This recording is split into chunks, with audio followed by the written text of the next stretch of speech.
Okay. So every night we naturally dream. It's automatic. There's nothing we can do about it, whether we remember or don't remember. Dreams occur, and they have this potential of connecting us with these other aspects of ourselves and of our brains. Of course, in waking life, ritual and ceremony are one of the other ways to connect with these other aspects of ourselves. In the West, dreams have always kind of presented a problem, at least for the last 300 plus years. And the focus has been on really rationalist interpretations of the dream, beginning with Freud's symbolic interpretation, famous statement, where id was, their ego shall be. So rationalizing that which appears to be irrational. So there's a big focus sort of on a one-dimensional left hemispheric process to understand what is happening in dreaming. And instead of sort of a more complex interpretive dynamic between left and right hemisphere and connections with older parts of the brain. And when you look at what we did this morning, you can see that the way Stanley guided the process, certainly the left hemispheric processes were very important, but there was a dialectic, there was a complex going back and forth as we are working on interpretations.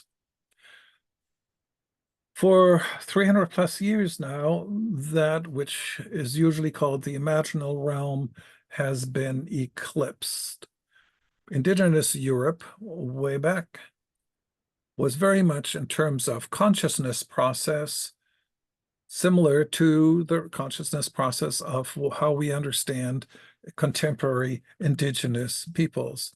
And it's really important to note that our brain really hasn't changed over these years, but how we use our brain, that has changed quite significantly. So what has happened as a result is that there is a disconnection, which I call normative dissociation, a split from the web, the embeddedness in a network that for native peoples all over the world is quite natural. Now, yesterday, Michael Winkelmann talked about integrative states of consciousness and gave us a very detailed analysis of this. And these are processes of synchronization between the hemispheres, between older and younger parts of the brain, and that connect us with these parts that the left hemisphere so often dismisses. And dreams, of course, are an integral part of most shamanic worlds, of indigenous worlds. Here you have just a little schematic, and I'm not going to go through it in great detail, but for example, a trance practice, facilitates the synchronization between left and right hemisphere, between older and younger parts of the brain. But then there are also daily practices that are very different, that help people be in balance, so to speak, hunting, gathering, in hunter-gatherer societies, tracking, working with the patterns of migration, crafts like the complexities of, how you weave a basket, which is a very different brain process than a linear, say, reading a textbook and memorizing a textbook. The oral tradition is another example where our brain is used in a very different way. Narratives are also very important. That's a whole other chapter. So dreams in general are in indigenous societies are valued. Now, when that was all left behind, beginning with the Enlightenment period, of course, this is a long process, and it's always important to remember as I'm talking in generalizations to make sense of this all and to sort of demonstrate a model or illustrate a model. But, trance practices are not part of everyday cultural life, which isn't to say that, say, youth is hungry for trance and seeking trance, whether that's with, mind-altering substances or whatever it is. But there's really more a focus on the left hemispheric processes, on the prefrontal cortex, and that has created what you might call a hall of mirrors. And anything that sort of may interfere with that, for example, dreams, is considered irrational and very often, or usually dismissed. So there's this change that historically happened from indigenous societies, indigenous civilizations the world over to what became our contemporary indigenous civilizations and Western civilizations. And this is just a very brief illustration. And you see L and R, left hemispheric processes, right hemispheric processes, originally in balance. And Ian McGilchrist is really the authority on this. He, went through all this research and compiled it and interpreted it into a cohesive framework. And when there is a balance, then the right hemispheric processes are the master, and the focused attention that the left hemispheric processes provide, they help the master. And you can see here when you go to the right how there is an imbalance in the history of the Western world, and contemporary indigenous cultures are trying to maintain their own balance.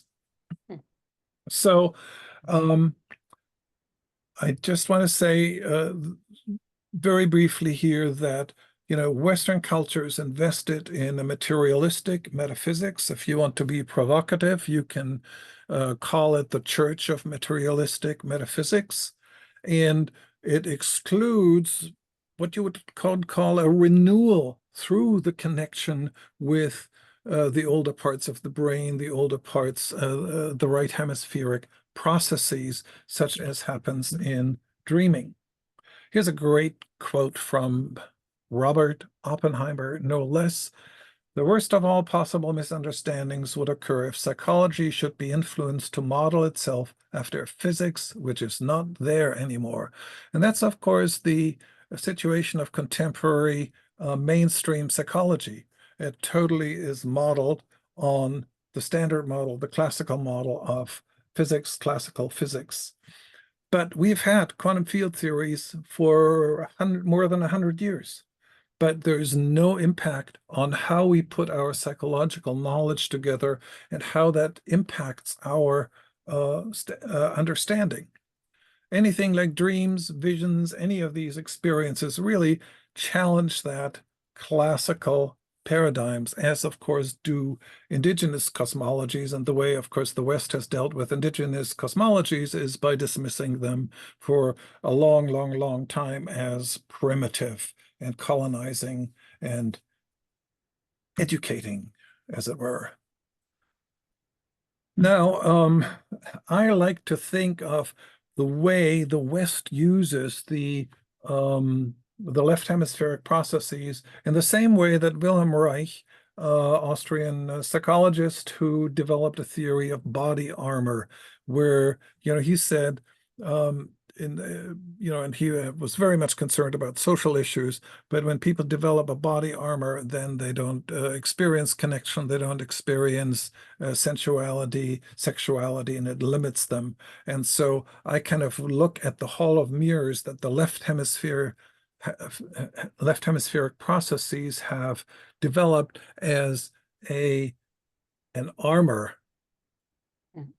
that protects us, so to speak, from the invasion, as it were, from right hemispheric processes and processes of the older brain. So the challenge is really to think, and that's what the native cosmologies present to us, what quantum field theories present to us, is to think in process, not to think in things, but to think, saying dreaming instead of dream, for example, as a very simple example. But also that everything that we experience, everything that we understand, how we understand, is in a relationship. It is in relationality. And that is really, among the things that quantum field theory has brought forth. but that in a different way, in an intuitive, cultural way, Native peoples have practiced for hundreds and thousands of years. So, I call this at the moment native quantum cosmology. And I call it native because everybody has indigenous roots. We all come from originally native cosmologies. And of course, quantum theories are important because I think they win the day over classical Newtonian physics. So that really what quantum field theories represent are ontological realities, multiversal realities, a multiplicity of cosmologies and realities. So that's what that term broadly refers to. Now, I look at dreams as an ally, really, an ally that can help us to synchronize and reconnect with integrative processes of consciousness. Dreams, visions, active imagination, and then, of course, also ritual. Now, trauma is very interesting because, and I don't mean this in a sense of elevating trauma, but very often trauma creates an opening where people then experience things such as aliens, such as altered states that were not accessible before. And that's, of course, a difficult experience. But, there is, spiritual emergence, spiritual emergency that the Groffs are talking about, and, other experience. So what indigenous peoples have practiced over the centuries and millennia is, various ways of inducing shifts in attention. Of course, a traumatic experience is an involuntary shift. Ritual and ceremony is a voluntary shift, right? Dreams come naturally. It's an involuntary shift where we have the option of doing something with it. So how can we put all of this together in a model? And dual aspect monism is a model that makes sense to me. And there are sort of three major models that I've listed here. Not very important to go into the differences here. If any of you are interested in pursuing this, Harold Atmansbacher's book, Dual Aspect Monism and the Deep Structure of Meaning, is,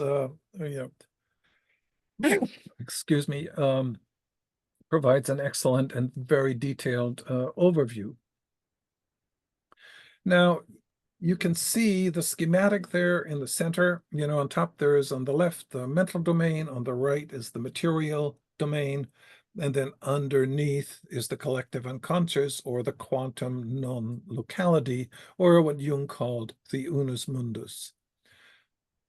Undoubtedly, the idea of the unus mundus is founded in the assumption that the multiplicity of the empirical world rests in an underlying unity. Okay, so that's the basic model that I'm dealing with here. A seminal work by Alexander Wendt, entitled Quantum Mind and Social Science, makes the case in a very scholarly way, a very detailed way, looking at the most recent literature, that we as humans are actually really walking quantum equations. We are walking wave equations. Our subjectivity is a macroscopic quantum mechanical phenomenon. So the underlying reality, the unus mundus that Jung talks about, is neither physical nor mental. So the material world and the mental world are the joint effect of the underlying world that is neither. And here you see, just a little illustration. I'm trying to put in some graphics to show this model. Here you have us as a walking wave function. The next time I'll probably put a little video clip in there. Now, let's talk about the imaginal realm that has been very important in the literature, and that is in the way I read it, the line that goes all the way across, the blue arrow that you see there, and Henri Corbin, he has, defined this and speaks of it as an intellectual, spiritual capacity that is mediating an actual dimension of reality. So the appearance of the imaginal is shaped by creative imagination. So it is the myth-making, the image-making dimension of our consciousness, and it is not necessarily in conscious control or apparent human agency, okay? It's the phenomenology of it is that something is given, something is shown, something is revealed. And here, this is mostly a quote from Corbin. The imaginal world is a third world, halfway between the world of sensible perception and the world of intelligibility. The imaginal is not a form of unreality, but rather a perfectly real world of autonomous forms and images. These figures and images have an existence of their own. So that's what you see here in the middle. And what I'm saying here is that this imaginal realm would also have to follow quantum probabilities, quantum waves, quantum laws. And here you see it overlaid, this image to show, what that could look like. Now, very often people talk about whether you see these two blue arrows here, that line, they talk about it as a filter, but that's really a very misleading metaphor because a filter is static. A filter is not a process, it's static. Things go through, come out. While what we're talking here is something that is a process of synchronization, a process of dipping into the imaginal realm, dipping into the collective unconscious. So the imaginal realm follows quantum field theories, the wave functions. And, this is actually from one of Stan's book. Dreams are pattern forming, original images and symbols. Dreams are involuntary. And you can see how I've tried to overlay this over, that middle realm, and it touches into both of the other realms here. Stan also talks about, understanding dreams through chaos theory. And I've put, two images of strange attractors here where consciousness or intentionality is the strange attractor that creates the world there. Now, wrapping all this up together, you see the mental domain, the conscious objects on the left, the material domain, the observed objects out there on the right. And then you see at the bottom, there's the collective unconscious. But what's in there is meaning, information, or active meaning, as active information, as David Bohm would say. And you see there's two arrows, the blue arrows. It is that they impact both ways, forward and backward, upward and downward, right? There is an interaction there. It's not just one way.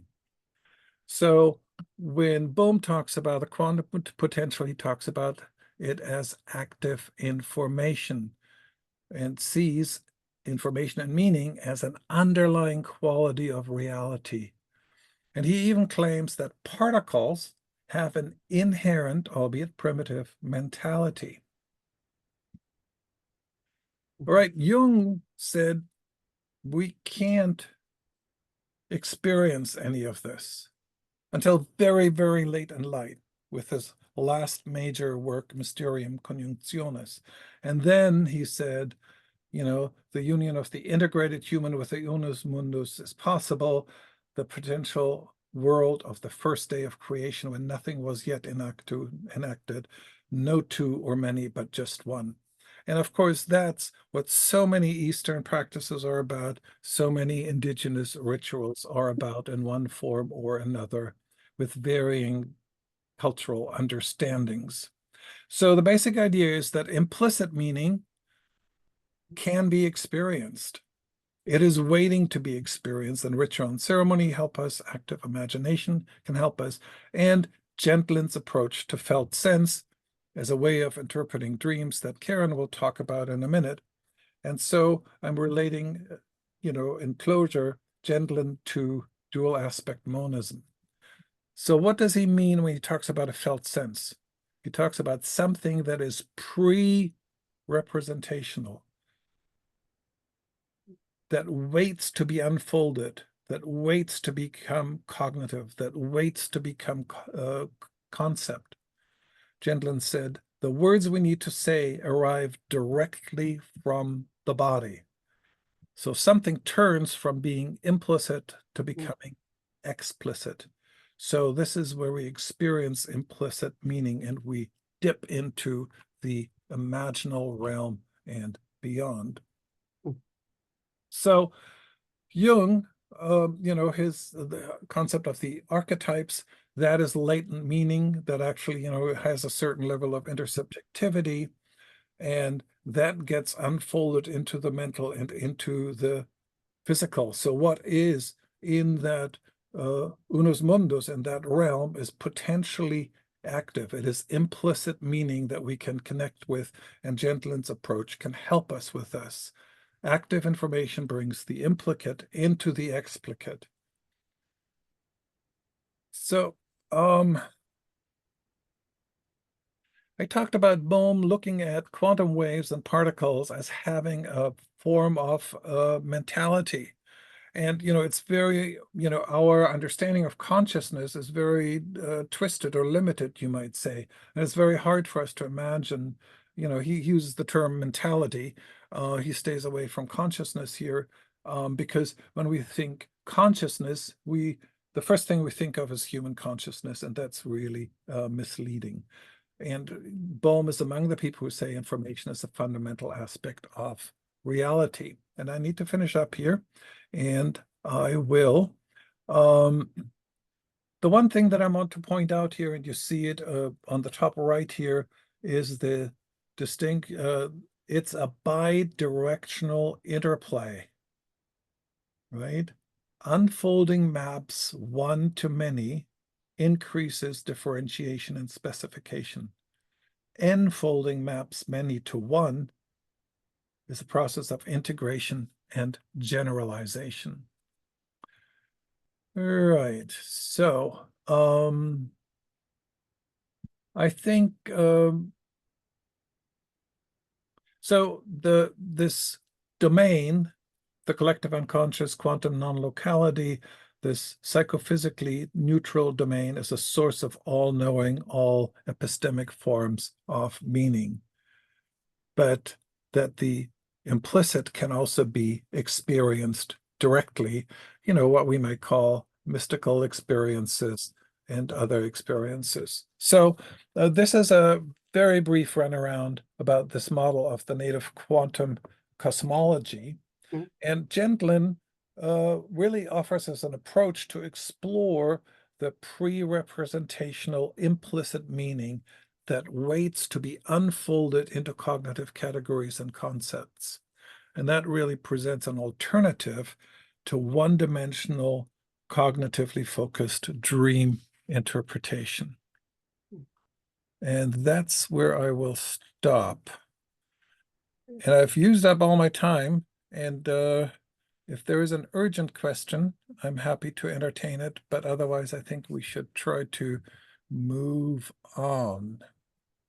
We can take 5 minutes for questions, Okay. if there are any. Or comments. Or quantum jokes.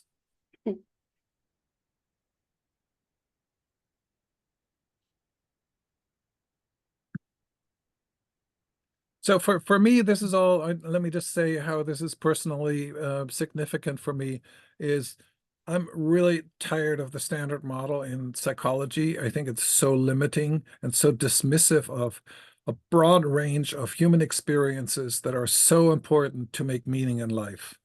And so I'm really feel passionate about coming up with a model, and this is sort of the best way I can make sense of it. And I see that, Kiao, you have your hand up, please. Good afternoon. Sorry. I guess you're familiar with a couple physicists were quoted in Ingo Swann's book, Natural ESP. And it was written in the 80s, in the 1985, but they would talk about the second reality. And the second reality, the way I interpret it, was just basically consciousness. So it's nice to hear yours because it sounds like you're moving on to even more specific into the third reality. And I'm wondering if you're familiar with that. And then the obvious thing is I have to tell a lot of people psychic powers, extrasensory perception is science, established science since 1976. And people that don't understand that just haven't researched it. And the experiments are repeatable. We all have this ability. It's nothing that should be questioned. Yeah, I mean, there's a lot of evidence, that's certainly true. And, when you think about the language that we use, that, the phenomena, and this is sort of the only way we can get it into science, right? We're talking about anomalous phenomena, right? While in fact, so many of these things are referring to a natural human capacity that we don't necessarily have on an everyday basis, but that comes into play when it is needed, right? And so I think that's very important. Yes, there's overwhelming evidence. Stan mentioned this morning the dream telepathy experiments, and I think actually parapsychology, the paradigm that parapsychology uses is a really problematic paradigm because it really limits what they can find, because it really takes something that happens naturally into a very unnatural environment. So whatever evidence parapsychology has found is so much more powerful that even under these very limiting circumstances, they're finding evidence, they're finding positive results. Yeah, thank you for that comment. Any other comments or questions?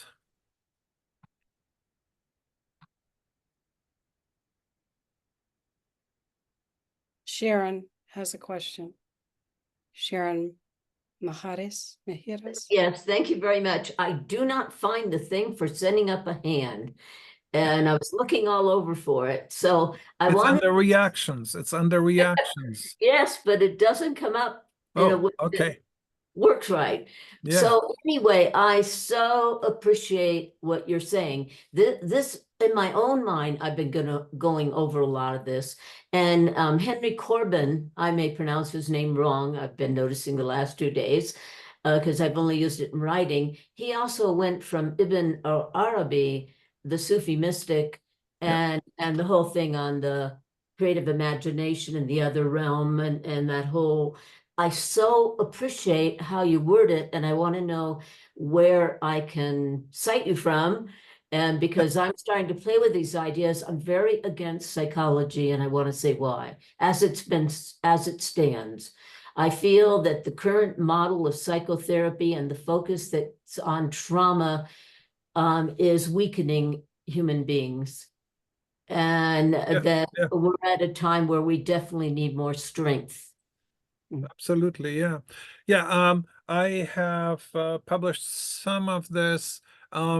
Send me an email, and I will actually put this together in a dream article that will be published in a reader in the very near future.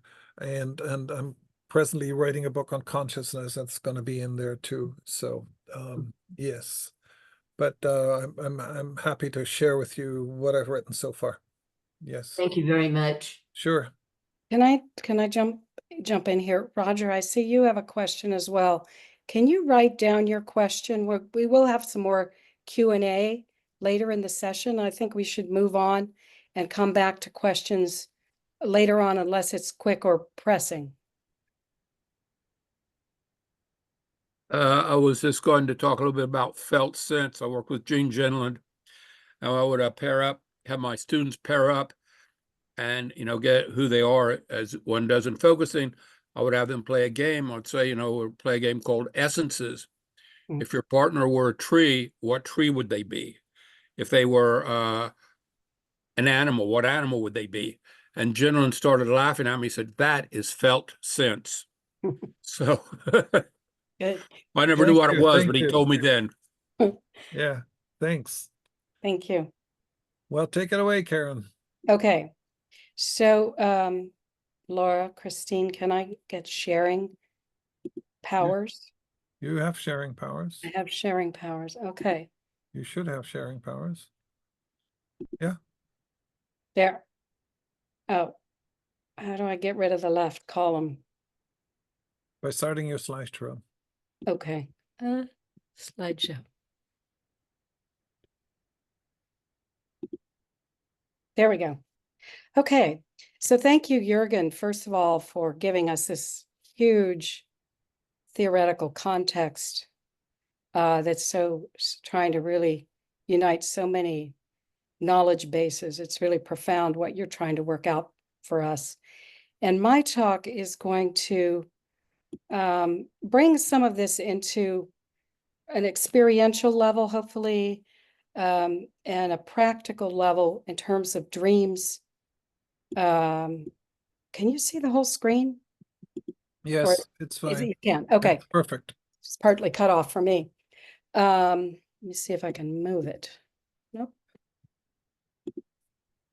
So I want to talk about the somatic layer of dreaming, embodied dreaming, which has been largely left out of the literature, the dream literature, that is. Most of the dream literature talks about, obviously, the imagery and symbolism, and it talks about the emotions that dreams bring, the strong emotions.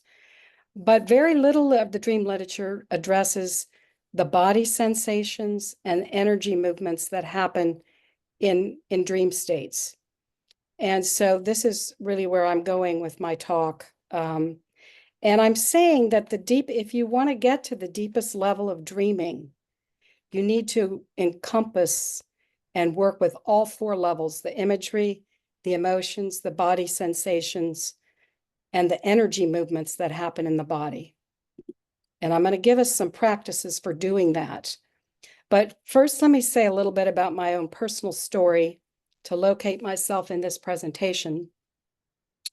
I started paying attention to my dreams in 1988 when I entered in a Jungian analysis. And within a short period of time, I started having huge energy releases with my dreams. They were potent, they would displace my personality structure, they would challenge my worldview, worldview Jurgen was just talking about, the Western worldview, putting me in this energetic dimension of reality.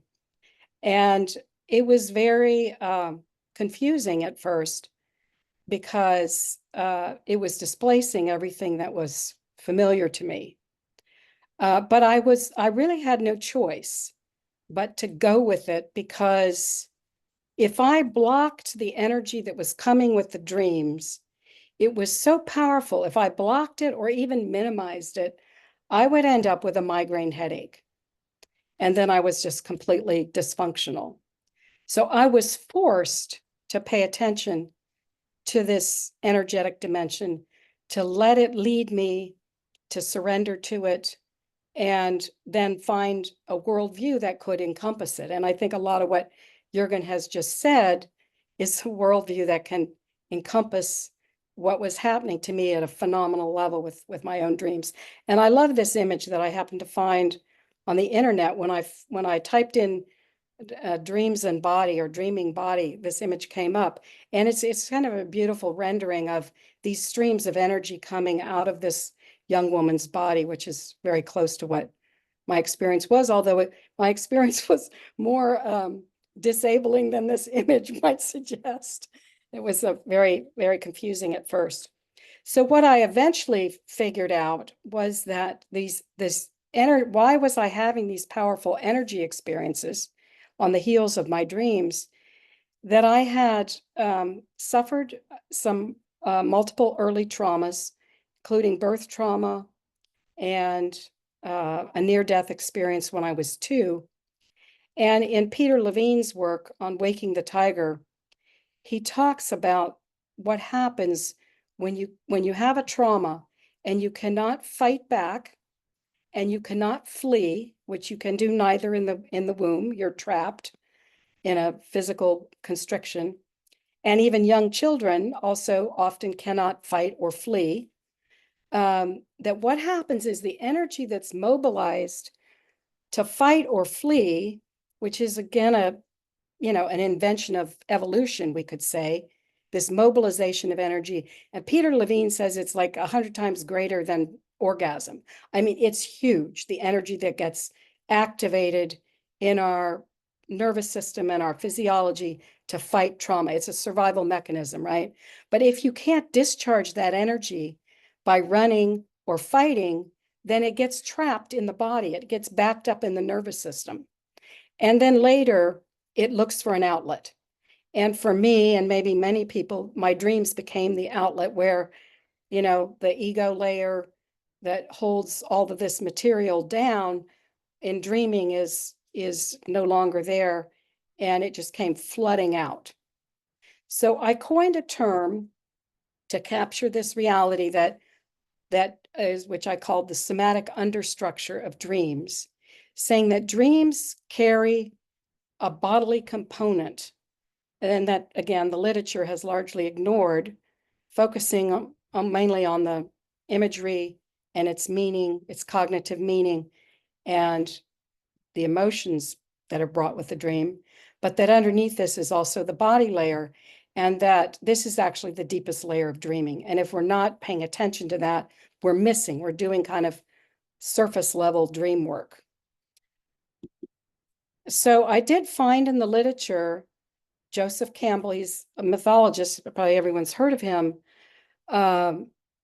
We don't think of him as making a lot of statements about the body, but he did make a few that were golden for me. He emphasizes the bodily foundation that underlies dreams and myths. And he says, a couple quotes here from him, both myths and dreams are storied depictions of the struggles, conflicts, and potentials found in the body. In other words, our dreams make up, plot lines and bring images that are talking about what's going on in the body. Here's another one. Dreams come from the imagination. The imagination is grounded in the energy of the organs of the body, and these are the same in all human beings. Since imagination comes out of one biological ground, it is bound to produce certain themes. And then the third one, dreams are manifestations in image form of the energies of the body in conflict with each other. This organ wants this, that organ wants that, and the brain is one of the organs. So what I'm saying is that the dream imagery and our bodily responses to the dream are forming this highly interactive system. You might say that dreams come from this psychosomatic layer of the psyche. Jurgen showed it as the imaginal line. This is very similar what I'm talking about. And so dreams bring awareness into these bodily tensions and conflicts, as well as higher potentials. It's not all negative or, working with troubles. Some of it's very positive. And in fact, in my experience, dreams, they shine this laser beam on certain zones of the body that they want to work with. And if you start paying attention to this, what part of the body is activated with a particular dream, and I'll give a couple of examples in a minute. So then they bring this infusion of psychic energy along with the imagery to attract our awareness to that part of the body that may need some attention. And why are they doing this? I believe ultimately they're seeking to open up the whole body, all the chakras, all the zones, so that there's a full body awareness, a full aliveness in the body with our conscious participation. And we have to work with this consciously to make this happen. The dreams bring it, but if the waking mind doesn't work with what's coming, then we miss this opportunity. So here's a few examples. And I wonder how many of you, you could even show your hand, have had a dream, is I think a very common dream, where the dreamer is in a situation of threat, a crisis, and tries to scream and no words come out. The voice is completely empty, silent. Some variation, now we might have a variation of that where you're using a mobile device to scream for help. You're trying to call someone and the mobile device doesn't work. It either doesn't work, there's no connection, whatever. There's some disruption in the attempt to get out a communication from the throat chakra.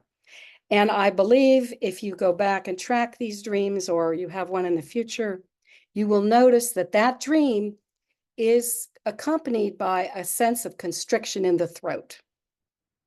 This is I think, a very common pattern with a body sensation that goes with it. Here's another example of a constriction. I'm trying to pick examples that maybe are relatively common. You witness in a dream a horrific scene, something that's just unbearable that you cannot process. You don't want to see. It's really painful to see. And this dream is accompanied by a constriction in the eyes, or, a visual field that's fragmented. The image suggests more of a fragmentation, but a constriction in the eyes. All right, now I have two happier examples.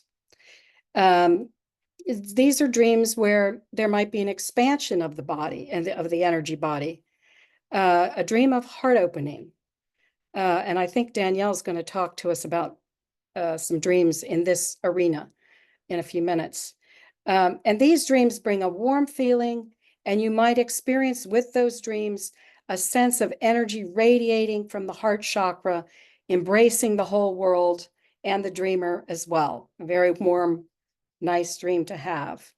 And then the last one, and I bet a lot of people here, maybe everyone, has had this dream, a dream of flying, which again is matched by this sense of lightness and freedom in the body.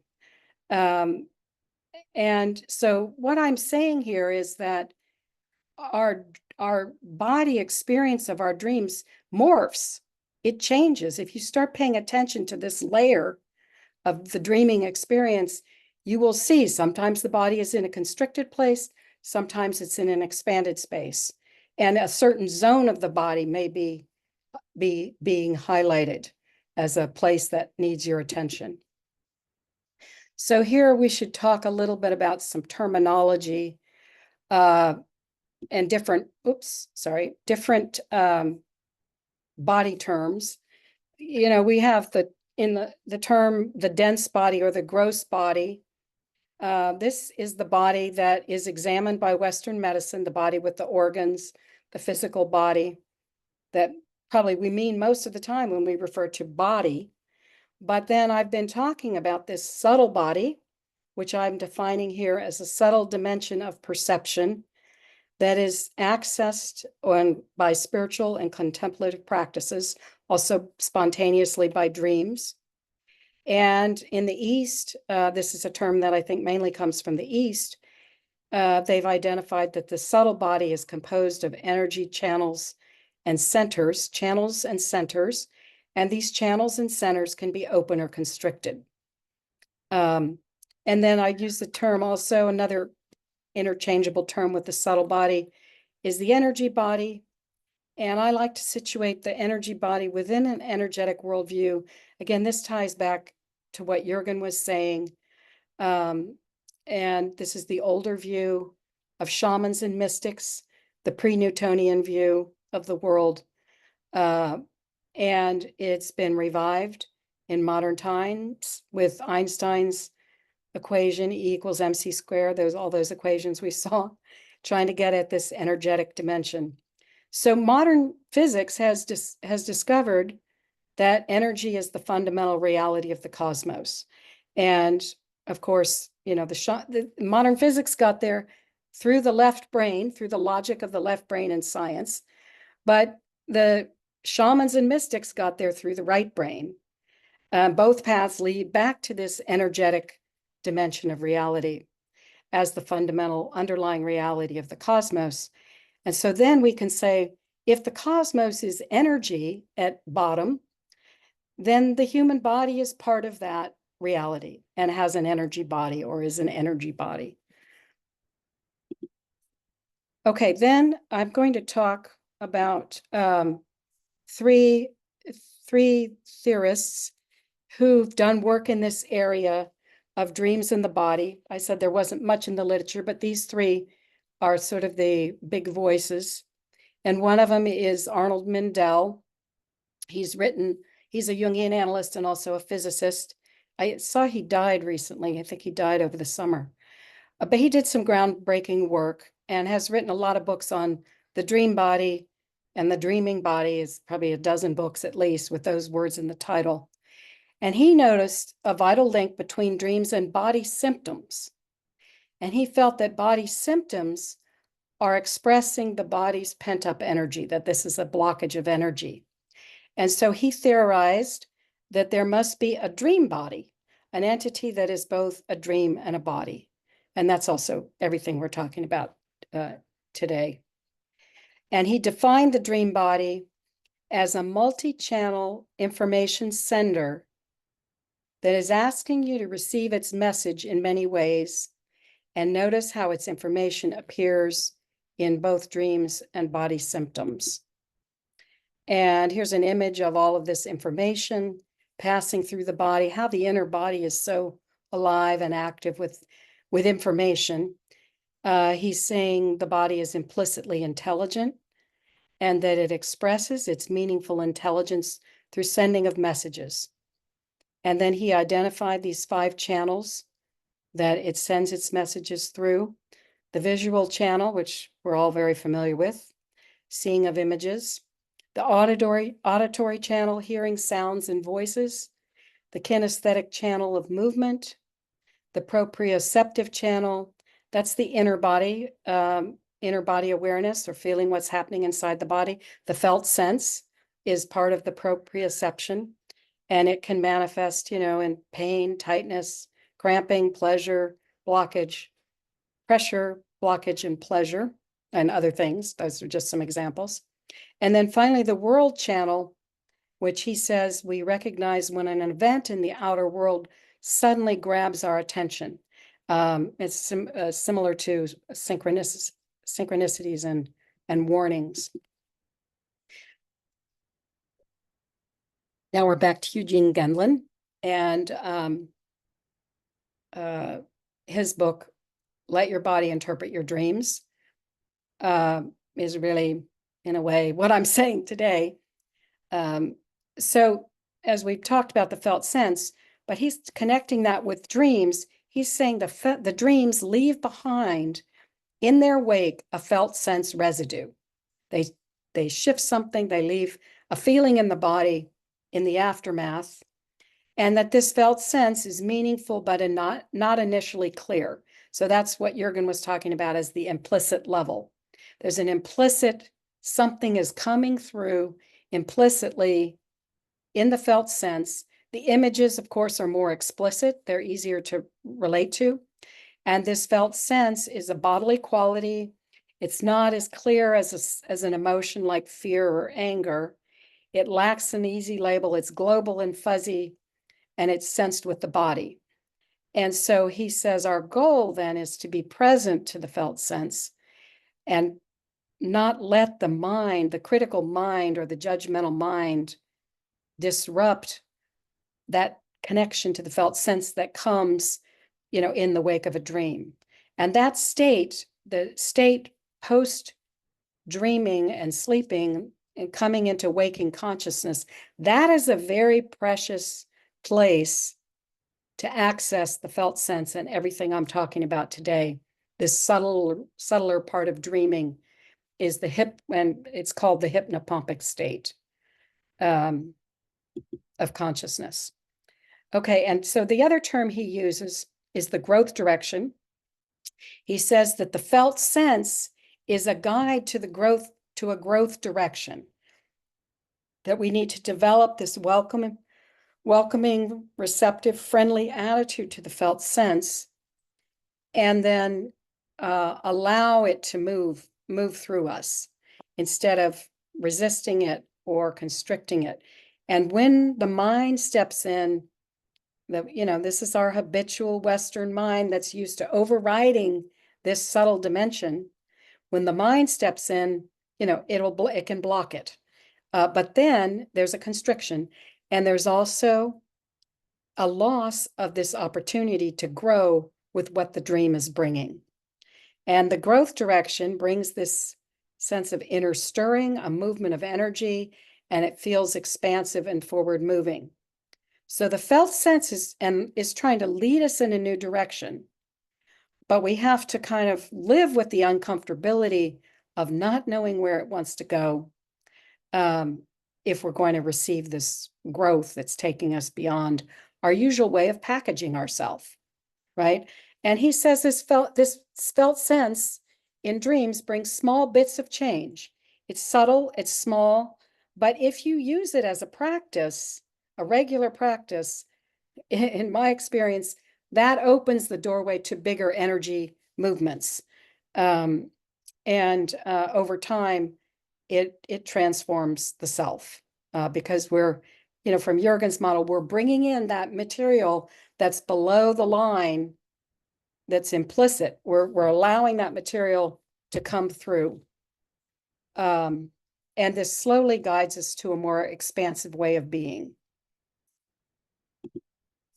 All right, then our third main theorist, Robert Bosnak, the last one I want to talk about. He has a different approach, but he has another practice to embody dream images, where the dreamer is guided to focus on the connection between the image, the feeling, and the body sensation. And the way he does that, now, let me say parenthetically, Gendlin's approach is best used right when you wake up from a dream, in that freshness of the post-dream state. You can access the felt sense. Bosnak gives us an approach that we can go back to later. If we didn't catch it at the moment of waking, you wake up to an alarm, you get racing into your day, you might miss all of this. But you can use Bosnak's approach to go back to the dream. And what his approach does is slow down the experience of the dream. He calls it frame by frame, almost like, you're watching a film, but you slow it down and take it in one frame at a time. And that allows you to, process what was there in the dream. Dreams are very condensed imagery, body sensation. It's all very packed. So it's like a tight package of imagery, sensation, feeling. And so if we want to get the full benefit of the dream, then we need to unravel that package. And Bosnak gives us this frame by frame way of doing it. So the dreamer is guided after the fact, and this is the practice we're going to use, by the way. So just a heads up.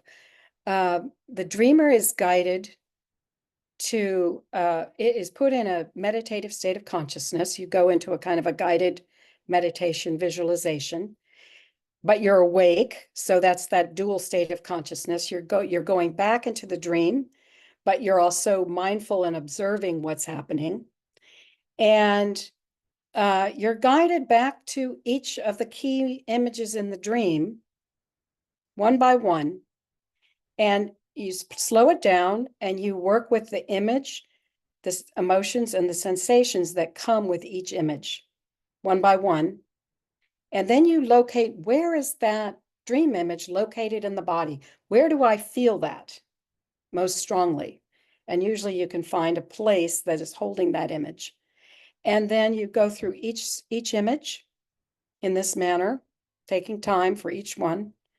And then at the end, you try to experience all of those images and body states, really all the body states, simultaneously at once. Now, it's not that easy to do. It takes practice, but we'll give it a try, at least an introduction today. But what happens if you can hold all those images at once it breaks up your ordinary consciousness. It's the dream. It shows you the dream is bringing you something, a field of knowing and energy that is different from the way you habitually hold your personality and your self-awareness. Okay, so here are the steps of the embodiment method. We're going to take a little break after Danielle. And in that break, maybe it only is 5 minutes, I would like you to try to find a dream that you would like to work with. Now, it shouldn't be your most epic dream, 9 miles long, because we won't have time to get to all the images. It should be, you know, a short or medium length dream at most.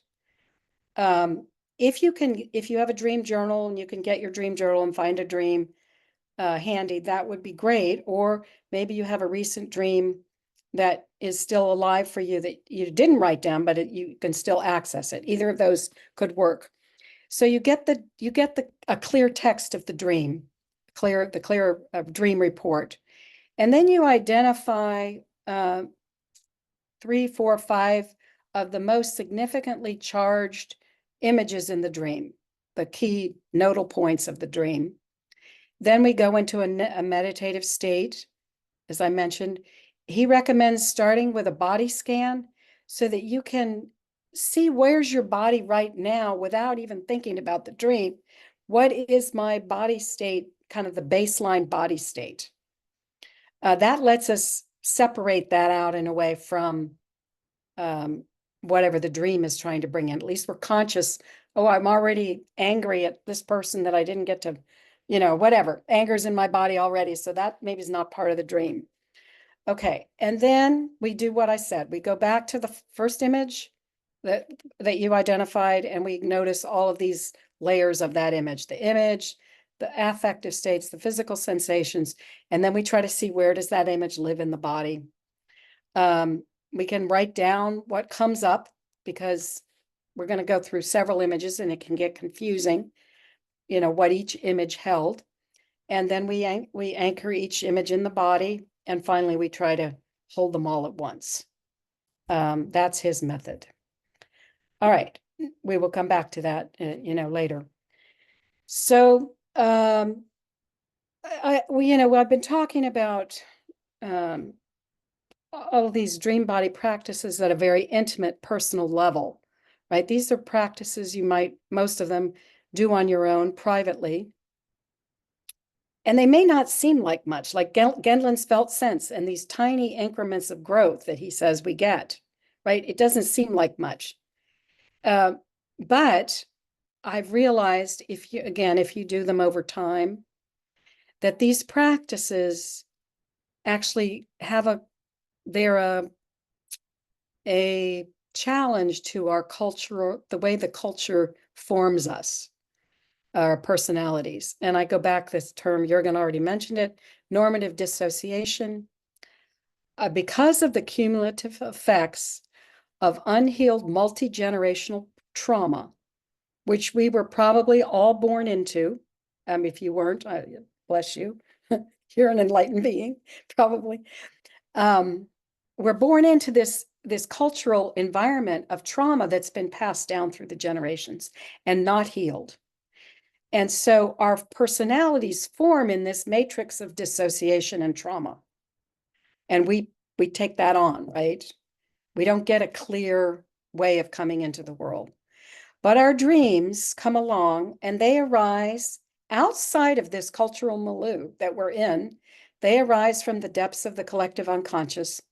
And they bring us, at least some of them, access to a non-dissociated way of being, to a wholeness and a oneness or a unified mind-body field that is capable of healing dissociation. So they're a total counterpoint to our dissociative culture and our dissociative personalities.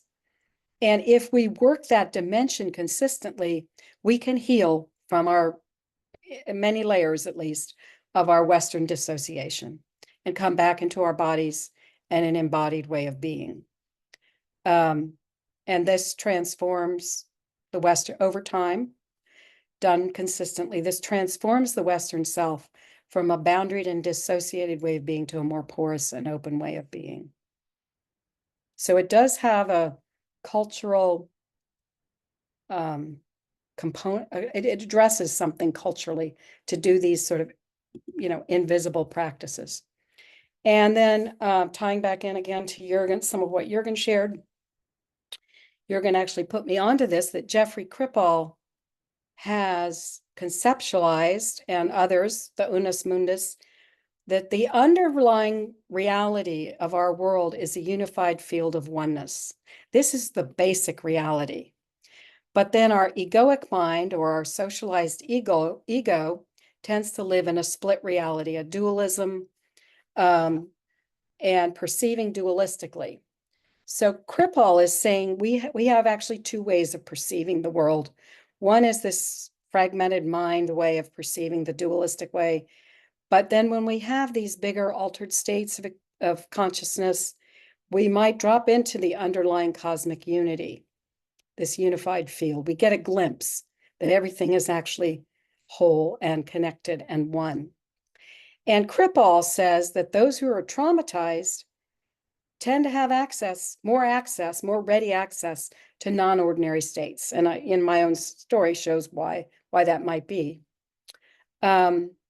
He says that the intense suffering of trauma creates a crack in this egoic self. It creates a crack that leads into this perception, these altered states and potential perceptions of non-dual reality. And of course, then the deeper, more comprehensive truth is this underlying field of oneness. So he's saying reality fundamentally, ontologically, is one. Reality is one, but we experience it generally in our ordinary consciousness as two. We perceive and experience it as two, but that two-ness is not really the primary truth, the primary reality. Okay, and I had a dream. I like this image. This is an image that may be easier to take away and recall of this is the best image I could come up with for this dual aspect monism. And let me unpack it for you. So this man down here is crawling through the phenomenal world of separate objects, right? You got the moon, the stars, the sun, the tree, the ground. This is the way, we normally perceive reality, with this multiplicity of objects, right? Or parts. But he's peeking through the firmament. He's crawled all the way over here, and he's peeking through and getting a glimpse of the non-dual mechanism behind the phenomenal world of separate beings and objects. So I love this image. And I had a dream that brought me to this image, which I won't take time to share, but the image speaks for itself. Okay, so now putting it all together here, how's my time? Doing okay? Yeah. So earlier I showed you these images, and I just want to say, the dream body will bring us some contracted states, places in our bodies that are, have unworked through trauma or experience. Shaming experience also tends to create a lot of constriction, not just trauma. And I think what our dreams do is they shine a spotlight on the constrictions to bring our attention to it. And sometimes they even amplify the constriction. They make it tighter so that we really don't want to be in that place, right? We want to work against that. We want to transform that. And they also show us these greater possibilities of expansion. They show us what the dream body is like when it's expanded and open. And so they entice us through this heightening of the constrictions on the one hand, and showing the possibilities of expansiveness on the other. They sort of pull us in that direction, in the expansive direction. And why? What are they aiming at ultimately? They're aiming, I love this image too. This image says it all. They're aiming at all of the chakras being open, the whole channel, central channel open, and expanding. This person is in an energetic reality, open from the inside. All the chakras are lit up. The energy is flowing and moving, and they're kind of one with the cosmos, right? They're experiencing this greater, energetic dimension of reality that is open and one.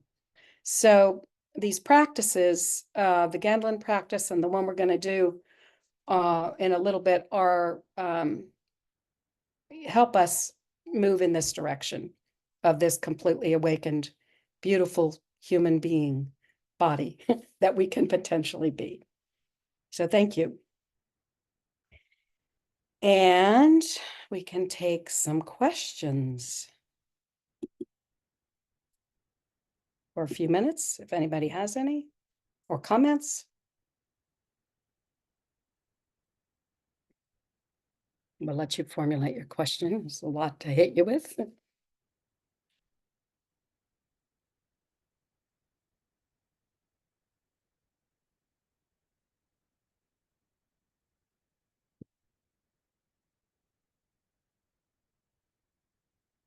Okay, if nobody has a question.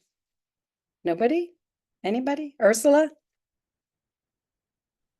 I do. Ursula had her hand up, I think. Yeah, I asked in the chat, any chance you can send a PDF of your talk? Yeah, you don't want do you want the PowerPoint or a written version? PowerPoint, whatever you. Okay, I can send both. Yeah. Great, thank you, I appreciate that. Mhm. Someone else was speaking up, maybe? A man's voice, I heard. Yeah, Keo has his hand up. Okay. Keo, I see your image is already in that place. That I energy. think, sorry. That's right.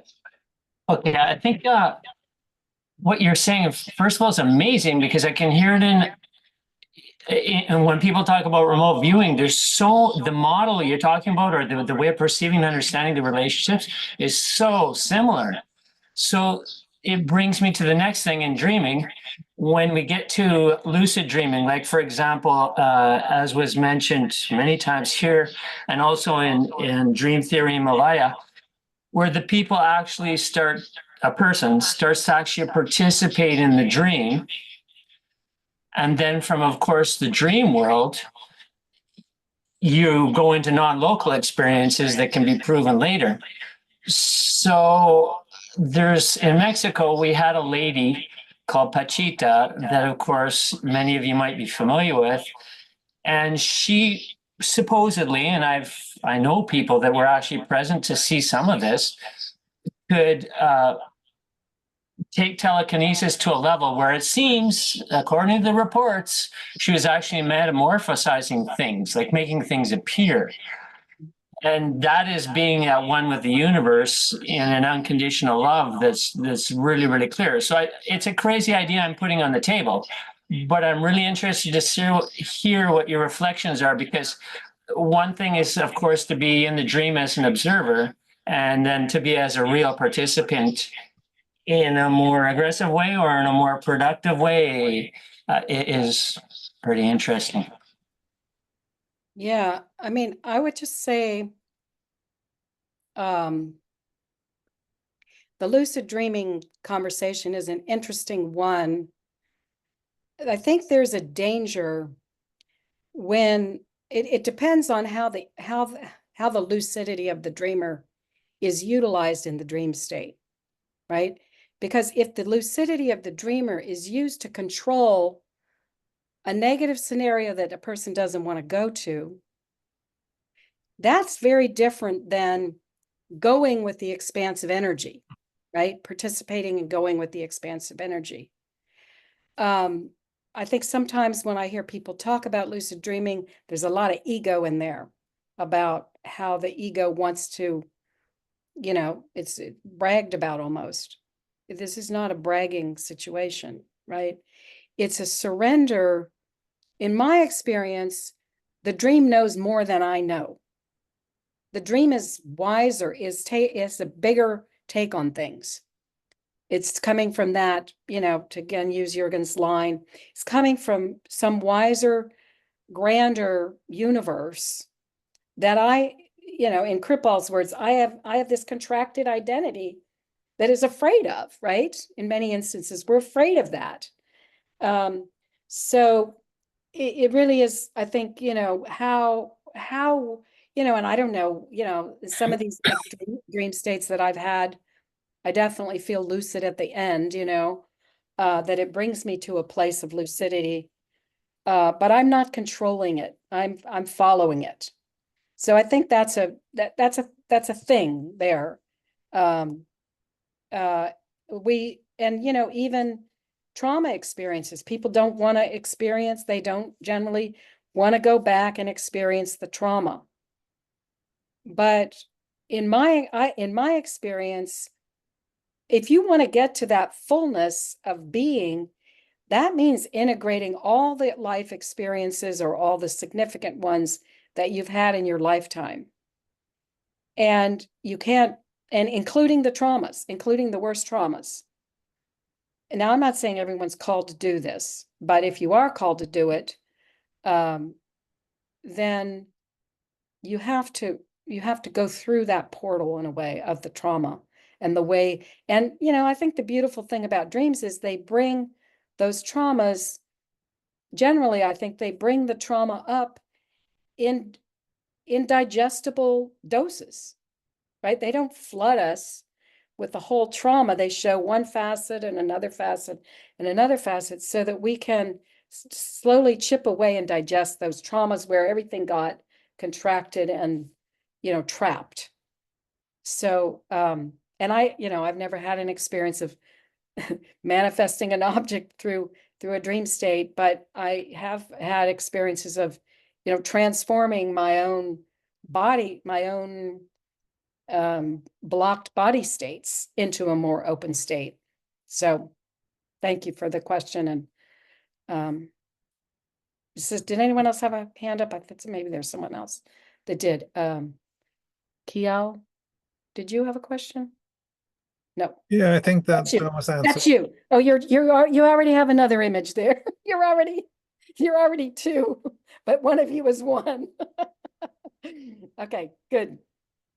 Okay, so how's our time doing here? I think maybe we want to move on to Danielle. Oh, Sharon, you have a question too. All right, we'll take yours and then we'll go on. It's a question I've held for many years. Okay. Because you brought up about the lucid dreaming and it revitalized that question. I have always been, from my own perspective and experience from dreams, suspicious of lucid dreaming because I don't want to control the dream. I want to learn from it. So Yeah. I'd love to hear what you have to say about that. Yeah, that's exactly how I approach it too, is that I think the dream that, if I bring my personality into the dream, I'm at risk for, again, taking the small part of the self and reducing the big self that's trying to come through, right? All the images that Jurgen was bringing us, these non-ordinary states. I think the dream is wiser than me.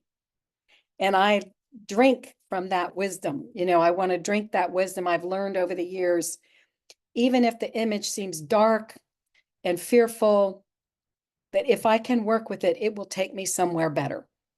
And I have absolute confidence in that at this point in my life. And it takes a while to trust that the images that seem menacing or whatever, horrific, actually yield something. They want to be digested. And when they're digested, they bring something else that's more, more expansive. So yeah, I'm with you, Sharon. Okay, shall we move on to Danielle? Yes, let's. Danielle. Okay.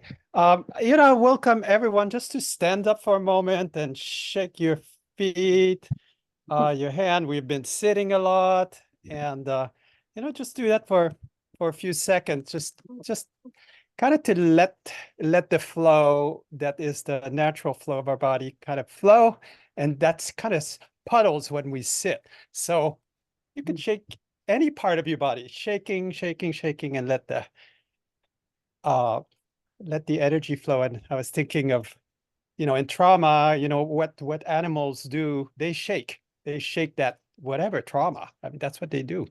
So, and I'm a dancer too. And when we dance, before we dance, we shake. So thank you. Taking a deep breath. These are such wonderful presentations, and in a way, my presentation is kind of an examples of it, stemming from my own dreams. And I want to acknowledge, Jurgen and Karen for inviting me. And I see Stanley is there, and he's standing and good. So hello, Stanley. And I'll speak a little bit about my experience with Stanley as well. Let's see if I share my screen. If you see my PowerPoint, do you see it? Yes. Yeah. Okay. And maybe I'll go into Full screen. what do you call slideshow? Start the slideshow from start. So I'm going to be talking about heart knowing, about dreams, and about transsubjectivity. And yeah, I'm going to put this. And this is a wonderful image from San Miguel de Allende painter Paloma Dominguez. I met her when I went to her studio, and a lot of her imagery speaks to the nature of the heart. And you see that a lot as well in Mexico, almost like the personal mythology of the heart. And the mythology of the heart is actively energized through paintings and imagery that you see when you visit there. I just want to show that. It's a beautiful painting, seeing the connection between the underworld, the self as tree, the self as world, the upper world, and the heart as the the physical heart as the of course pumping the plasma that pulse through our body, our energetic body. But that's it. There's in many religion, in many, I guess, quantum cosmic space, the heart is an organ of knowing as well, not just the brain. And I'm going to speak to that, to heart knowing, and I will let's see the next slide. Wonder why it doesn't want to advance. Use that arrow, Danielle, at the bottom. The arrow at the bottom. The arrow to the right that goes to the right at the very bottom. Yeah. And I'm going to be talking about transsubjectivity, and I want to say that it's a word. I'm not inventing it. It's in the Merriam-Webster, and I will go back to that. And in my presentation, I will share a dream. I call it the heart embrace dream, and I'll be talking about the various loci of intersubjectivity. I've been interested in intersubjectivity in dreams, and that led me to the notion of transsubjectivity, which I didn't know existed in the dictionary, and I don't know why we don't use this word as much as we use the other kind of subjectivity word, like intersubjectivity. It's in the vocabulary, and I think that transsubjectivity speaks exactly to what Jurgen was speaking earlier. I think it's the term for that. Well, you'll see.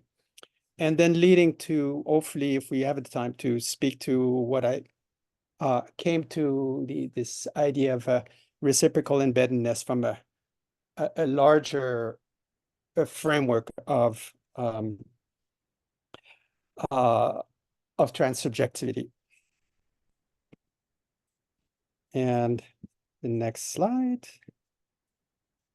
Oh, fascinating.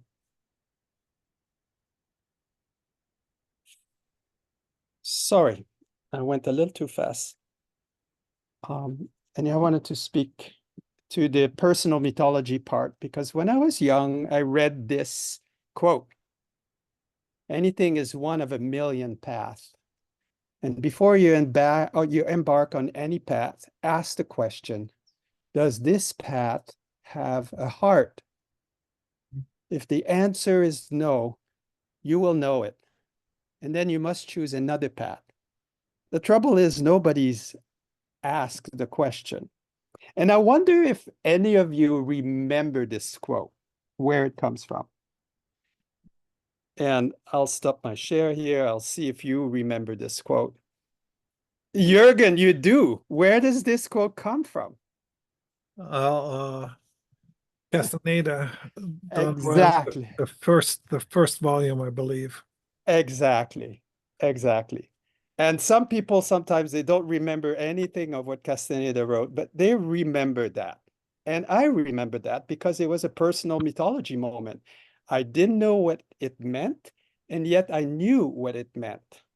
Like there's some place of me that knew what it meant. And all throughout my life, I've been asking this question, does this path has a heart? In the background of my head, like the background of my being, not in the foreground, but I can always go back to, hey, this is when this got awakened in my own personal mythology.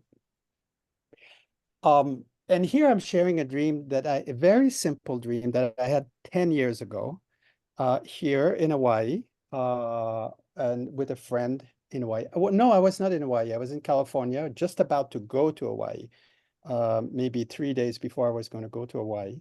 And in the dream, it was a hypnopompic type dream, early in the morning type dreams. In the dream, I am either receiving or giving a hug. And here I'm saying this because, whether you are receiving a hug or giving a hug, like a hug is happening, whether you perceive it as I'm giving a hug or I'm receiving a hug. Like in the dream, I didn't know who started the hug, but the hug was happening. And so I was in the arms of my good friend Dwight, heart to heart. And then suddenly my heart started to pulse. And like having this energetic release so strong that I'm waking up with this heart opening experience, very strong, and it continues on as I'm waking up. So my physical heart feels energized, not just my subtle body. It's like where the subtle body and the physical body kind of meets right there when you wake up from the dream. Like when you're flush with beautiful, emotional, energetic, and I'm sure there must have been some good oxytocin, flushing with me. The same way that you can wake up from fear, from a nightmare, and then you're full of fear, kind of in your blood that is pulsing through you. So your energy, whatever you see in your subtle dream body, get translated in your real body. In this case, that was the case. And so I started to kind of look into this dream from the perspective of what I'm a psychologist. I was going to give a talk on intersubjectivity in New York. And I say, well, this is exhibit A, You can't not get a more intersubjective moment than two people kind of embracing one another. And intersubjectivity, you might think of it as, if I have my subjectivity as something that's happening in the locus of my consciousness, and then you exist and you have your own locus of consciousness. Well, intersubjectivity is what's happening at the boundaries of our both locus of consciousness. Like right now, we share this intersubjective space through Zoom because we all kind of sharing this. It just so happened. And if we were in the room, we would have another layer around intersubjectivity. This is a techno-mediated form of that. You hear my words, it does something to you or it doesn't. If it does, you might actually feel insights. There's certain things that get carries through being with another person that can only happen in that space of being with this other person. And that's why we have friendships. That's why we have. So you think of it as intersubjectivity as the place that is shared between two people. And but here we are, most of our dreams, we think of it as private events, but if you look at our dreams, they're private events, but they are always, or most of the time, about other people. There's very few dreams where you're alone in your dream. I mean, I'm not saying that it's not happening, but if you look at dream content research, they always show that there's a social context in the dream. So here we have a private event talking about, like in this dream, Dwight is in my dream. He comes and so how am I to understand this dream? Okay? From an intersubjective space, is the dream about me? You know, is Dwight a part of me? Then, you know, like the Gestalt way of looking at the dreams, that's a typical Gestalt. Everything that's in the dream is a part of you. That's one way of looking at it, and it could be very generative. But I think it's kind of like funneling towards the ego and takes everything. And yeah, it's a dimension of discovery, and it's a, you know, it's generative, but it's just one aspect of intersubjectivity. The other one would be like, hey, the dream may be about Dwight. It's my concern about Dwight. You know, Dwight, he was going through a cancer treatment, and I helped him. I kind of brought him to the hospital, and we had like really deep existential connection. And I was going to go back to, you know, to Hawaii, and I knew I wanted to see how's the treatment going and so forth. So maybe it's about my concern, the intersubjective concern to Dwight, right? That could be that, as well as the other part. The third part of intersubjectivity is like our relationship. It's, you know, one is about me, my Dwight, my inner Dwight. The other one is Dwight himself. But maybe the third part of intersubjectivity is our relationship. How are we doing together? And the dream seems to portray that we're in a good place, you know, like we're not fighting. We're hugging each other. We're in a loving, embracing place. And so think of that too, you know, like, okay, you come into my dream, but what's happening inside of the in-between place? But as I was like really unpeeling this dream, I thought there's another dimension of intersubjectivity that is not me, it's not you, it's not we, it's the it. It's, you know, we might say the quantum space that Jurgen was speaking about.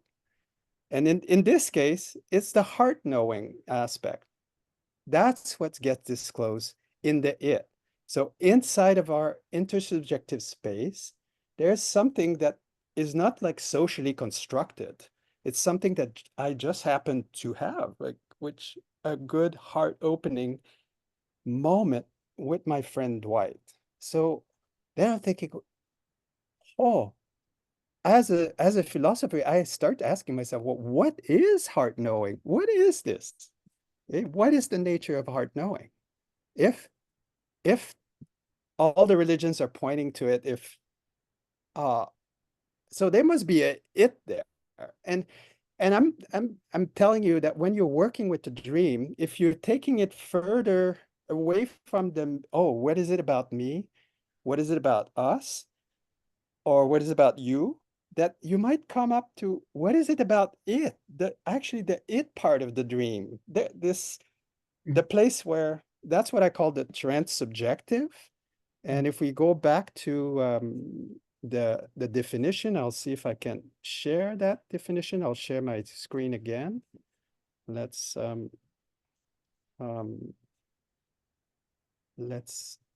share that. Well, I'll just read it. So transsubjective is of or relating to or being in a state of existence independent of an individual mind or mode of thinking, though not necessarily independent of the mode of thought common to all people. So it's objective and universal rather than individual. But when it says that it's independent of that, but not necessarily independent of our mode of thought, then I'm translating that as it exists independently of me, but it takes me in this moment to understand it and to instantiate what that is. Meaning like heart knowing has been around for the longest time, but now it's becoming real for me in this dream because I'm experiencing it. And then the more I'm thinking through and about it, the more it's transforming me as well. And I mean, I could go as far as like when we start sharing experience like that, who knows where the transformation goes, how far it is. Okay, the collective fields start to transform. Maybe we'll start to use the word transsubjective now. It's in the dictionary. And you might ask ourselves, why is intersubjective subjective used, but not transsubjective? You know, what Jurgen was speaking about was about the transsubjective realm. And when we connect to it, is the unfoldment of a transsubjective experience. It's the it of everything we do. That is kind of infusing, and you know, this information layer that it's infusing the quality of our quality of presence. You know, even boredom is a it, you know, like if I'm boring you, well, that is what now is happening in this space. If you feel energized, well, it's that. It might be other thing. So I would just wanted to place intersubjectivity here also, because it's so we readily understand it. We readily understand the idea, oh, it's my subjective experience. Oh, it's our intersubjective experience. But when it comes to transpersonal, we actually don't know how to speak of this boundary space that we share with it. So I thought, well, why not calling for what it is? It's a transsubjective experience. And I tell you, when I send my article to some of my colleagues, they say they didn't want to hear it. They say, no, Daniel, just stick to intersubjective. I said, well, I don't think you're getting the point. And those are my transpersonal friends. Like, if you don't want to go to transsubjective as a transpersonalist, well, I don't know who will get there. Anyway, that was maybe it was a minority response, but it kind of shocked me that people wouldn't even want to assent that there would be this word that exists in a vocabulary that we could use, and so forth. Yeah. But here, let me just go a little further with the dream, because it's a little bit more complex inside of my own narrative. And I want to let you know that this dream is published in the Revision magazine. I don't know if I'll put it in the chat. If it could be put in the chat, let's see. I can put it, Danielle. Yeah. Yeah, there it is. I just put it. I already had kind of found it. So you can find the dream and the article there.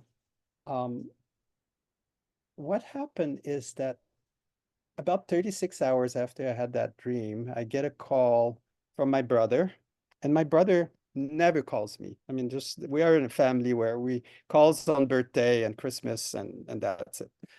So I receive a call. I was in a dissertation defense. It's, you know, one of my colleague, and then he's saying to me, our dad, who was never had issue with his heart, had a heart event, you know, a heart attack, whatever it was, and he was rushed to the hospital with my brother, and then they have to decide with my brother there, are we going to do an intervention or not?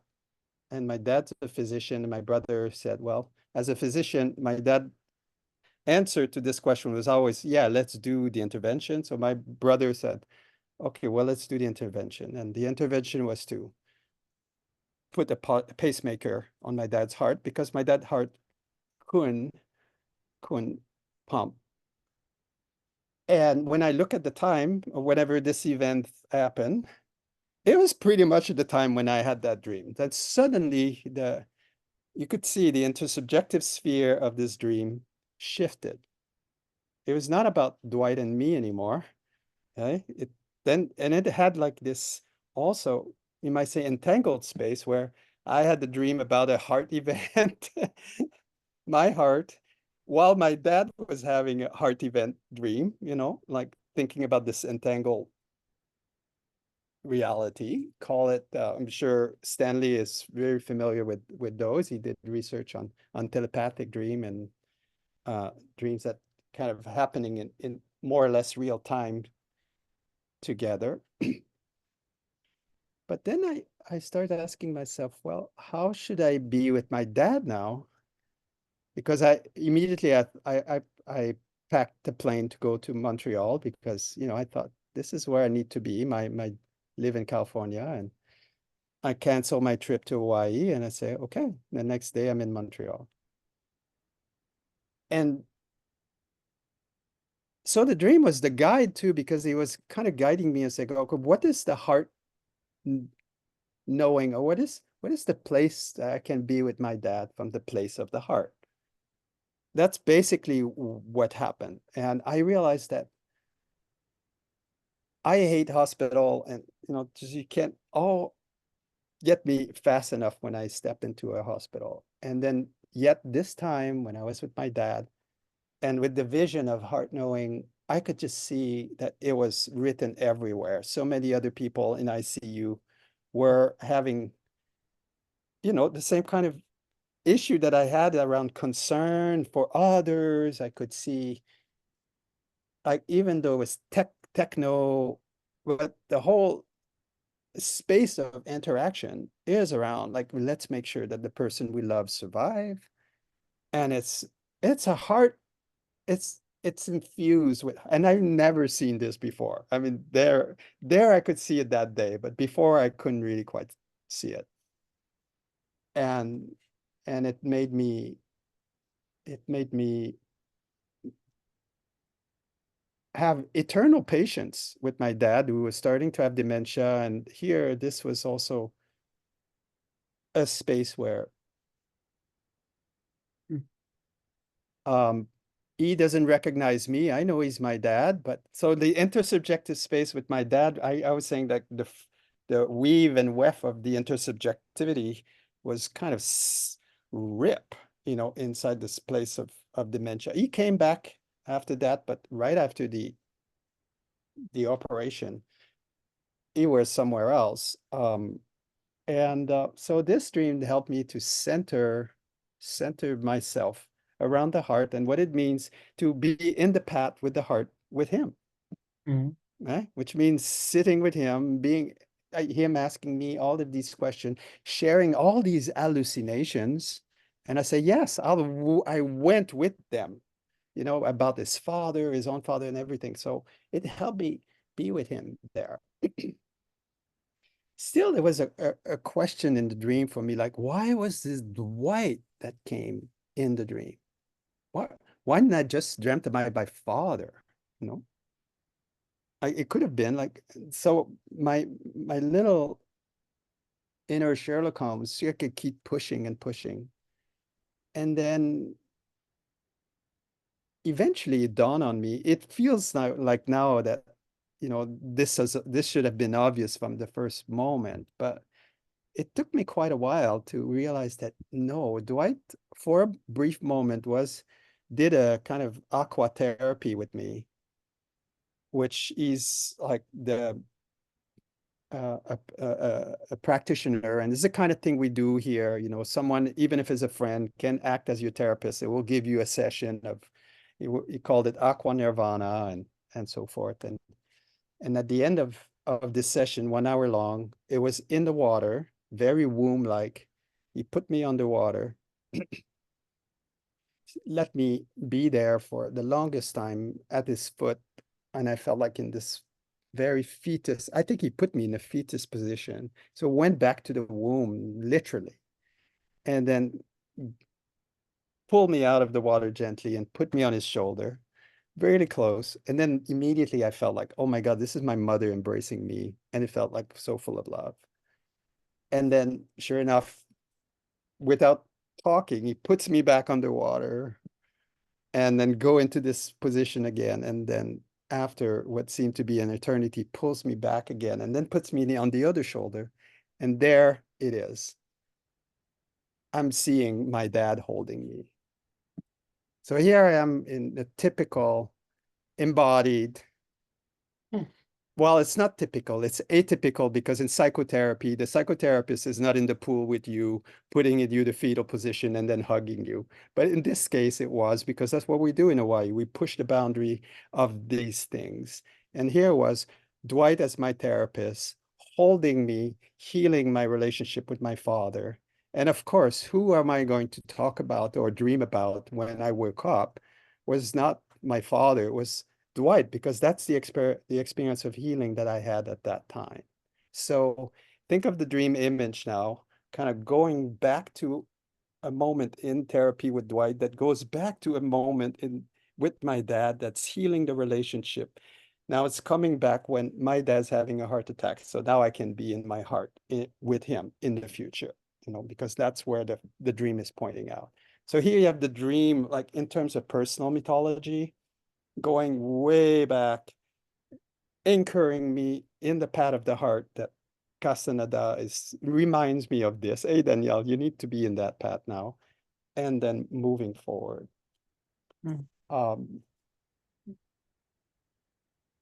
So this was profound. It was just like this very, very simple dream, but super profound. And the dream is still with me. I mean, I wrote about it. I call it a scholarly personal narrative because I unpack, like Jurgen, your talk was so good because it's really putting the philosophical underpinning of this. Like, I wish I could go back there and quote this article, quote you in this article. In the sense that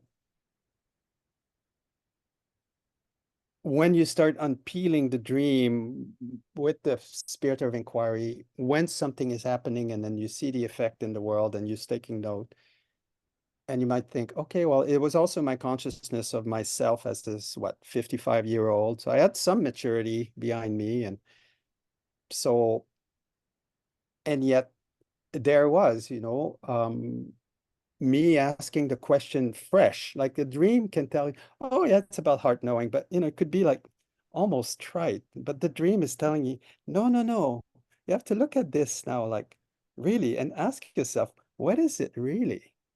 What's that it for you? What's this transsubjective space? How can your life now be more infused with that energy? And I think that's what shamanism does. I mean, I think shamanism is like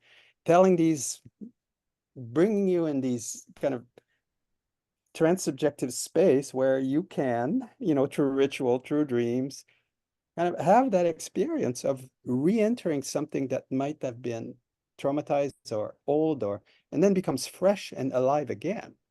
And then your possibility of regeneration kind of becomes stronger than whatever dissociative pressure that we feel from our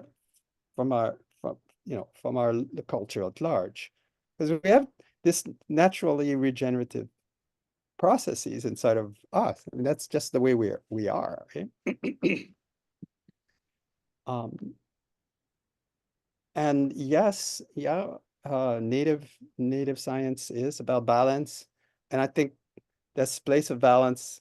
Why is the heart in the middle? I think the heart has something to do with, okay, well, what's the right balance at this point? It's not just a mental thing, like patience with my dad and saying, okay, no, that's the right place to do. I could say, yeah, mentally what it is, but you really know from another place. And that's why the heart is also a locus of knowing, because you can act from that place.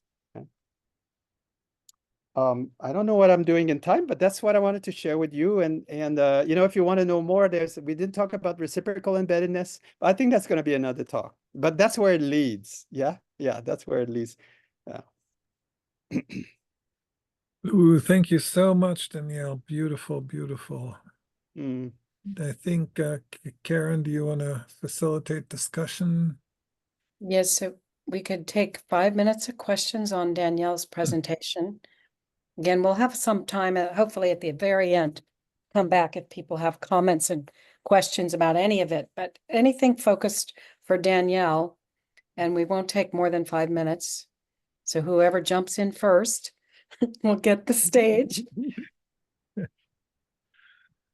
I know it takes a minute sometimes to formulate your questions. We'll give you all a few moments to see what's percolating for you. It's so great to be in this environment. Because I'm at CIS right now, and when I applied to be faculty at CIS, I asked Stanley to write a letter of recommendation, and he addressed it to Jurgen Kremer, who was the dean at the time.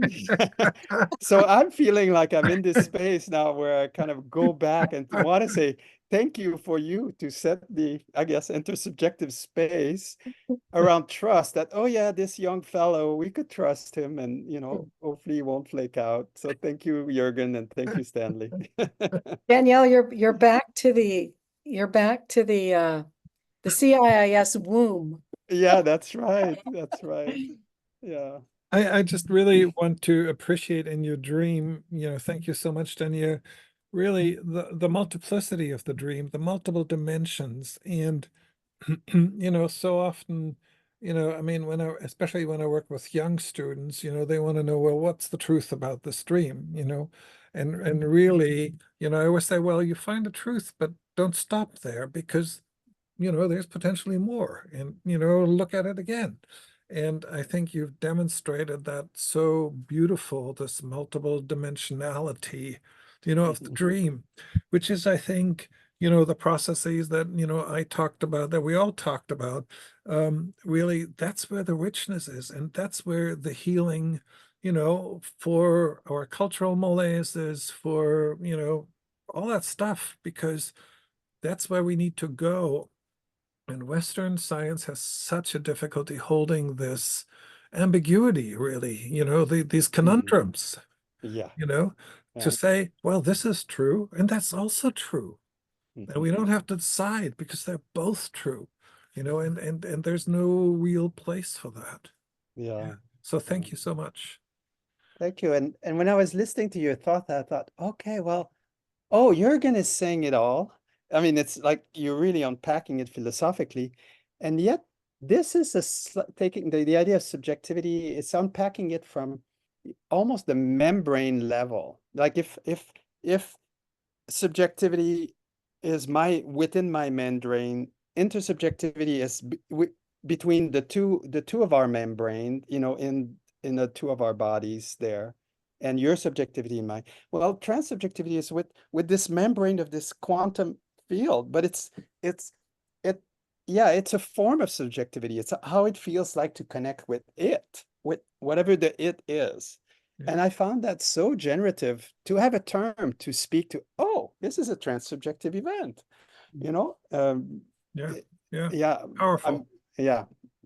So it definitely connects to your talk, and the fact that the body is the medium of that membrane, kind of connects to our theme and Karen's, that the body is sort of the heart is part of the body. Yeah, it's the metaphysical heart, but it's also the organ of knowing of the heart. Yeah.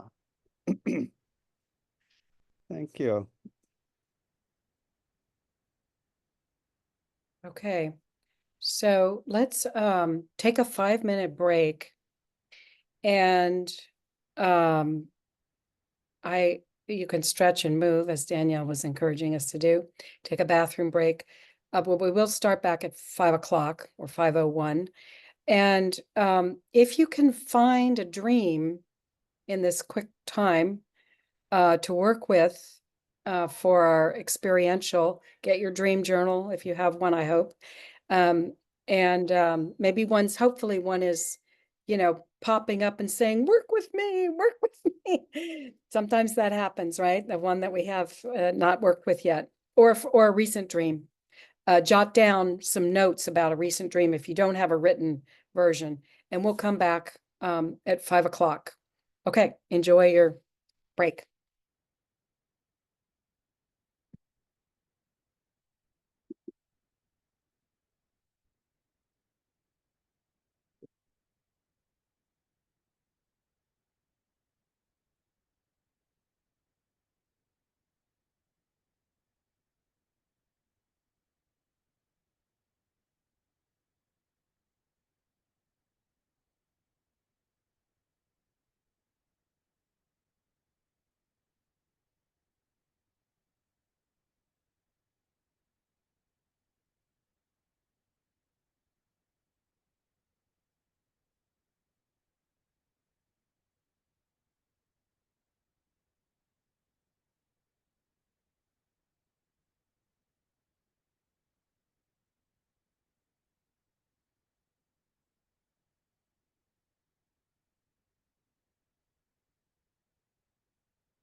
Mm.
Okay.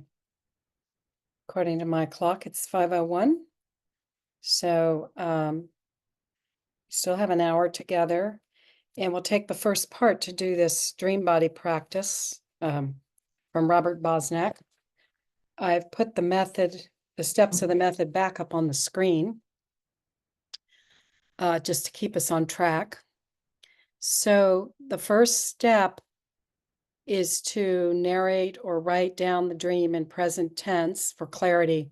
So I'm hoping you have a dream report, a written version, or at least some notations you can work with so you're clear about the dream. And the second step is to identify the most significant, striking, or affectively charged images in the dream. So if you have a dream report, you might and you're willing to circle those those scenes, those nodal moments in the dream that really stand out, that came with, you know, or images that you're curious about. Can be puzzling images, any kind of image that's charged and stands out in the dream. So I'll give you a few minutes to do that step on your own. And I'll be quiet while you're doing it so you can really review the dream and then pick out 3, 4, 5 scenes or moments in the dream that you would like to revisit, that seem important to revisit. Let me give you a couple minutes to do that.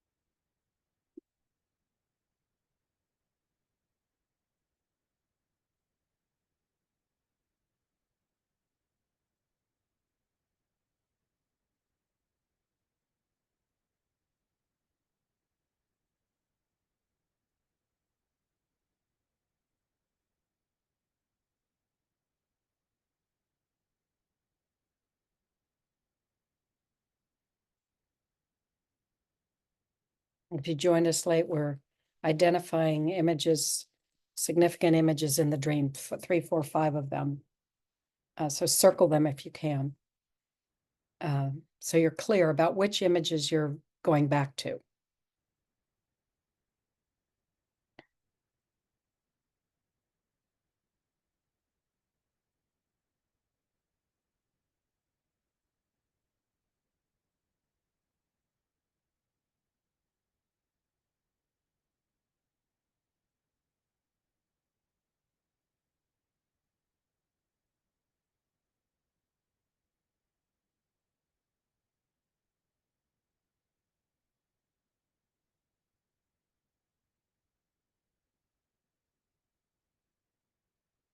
All right, I see a few of you are lifting your head, so maybe we can move on to the next step.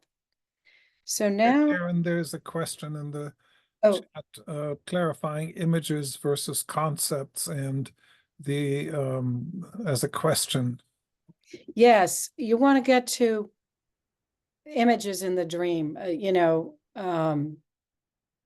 moments in the dream, scenes, you might call them, rather than, I mean, if the dream is has a concept in it, this is not the mind, trying to not bring the mind in yet, right? We're trying to stick with as close as we can to the dream report, the dream itself, and not where the mind, you know, might go. Like Danel described, you know, where his mind went, but the image was hugging this hug, and then realizing it was Dwight, his friend. Then his mind, you know, had lots of associations to that. So yeah, and you know, all the way to transsubjectivity, a big concept. So, but we're trying to stick with the dream itself for this exercise.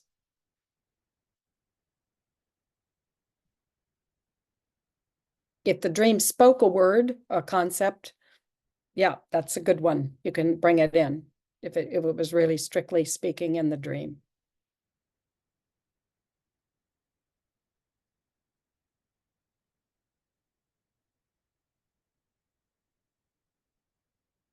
Okay, so now let's transition. I'm going to lead us as a group into a guided meditation. And with our, hopefully you feel comfortable if everybody's in their own space, which creates some sense of safety, hopefully. And so if you're willing, you can close your eyes. If you can even turn your camera off if you want, but you don't need to. If you feel more comfortable with your camera off, that's okay. A lot of you already have the camera off. So close your eyes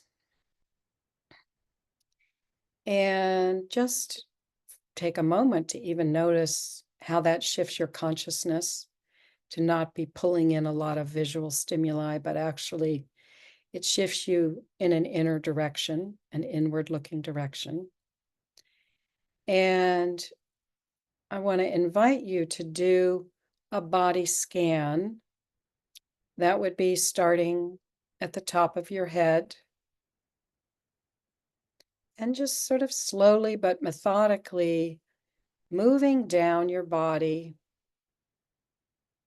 from head to toe. Will go together, but go at your own pace as well. I'll guide gently. And we want to kind of notice what's there as we come, before we touch on the dream. What is your kind of baseline state? Where are there constrictions? Where are there openings? Where do you feel energy movement? Whatever's there, discomfort, just get a baseline and move from the top of your head, down your face, neck, shoulders,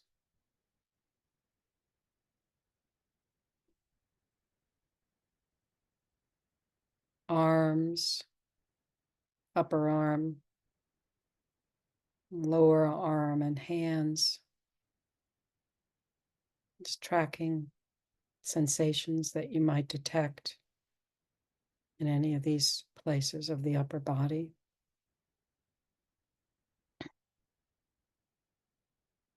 And then going down the chest cavity, the heart. How is the heart beating? Can it be felt? The belly area, what's happening in the belly area.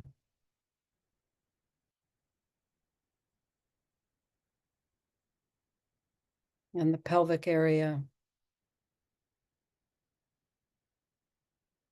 front and back. The upper legs, thighs. Any particular sensations you might detect. Lower legs and feet.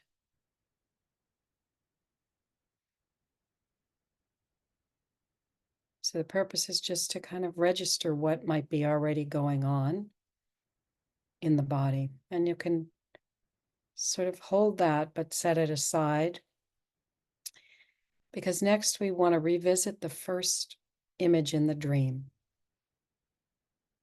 First image that you circled or identified to work with. Now let that image come back into your mind's eye. We're slowing it down, and we want to notice in great detail this image, everything we can bring in about that image, that first scene, first moment of the dream, where the dream began.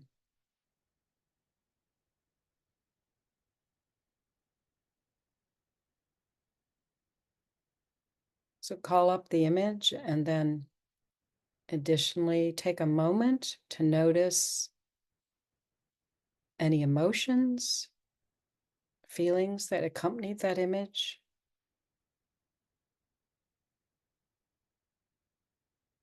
And any body sensations that come right along with that image.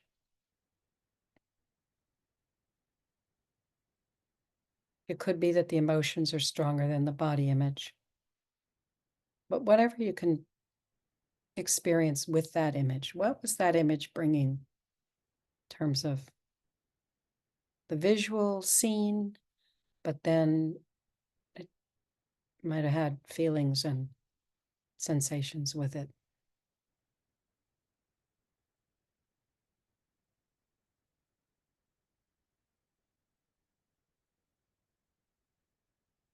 And next, notice where that dream is situated in the body. What part of the body does that image resonate with or call up. See if there's a particular place in the body that that image lives.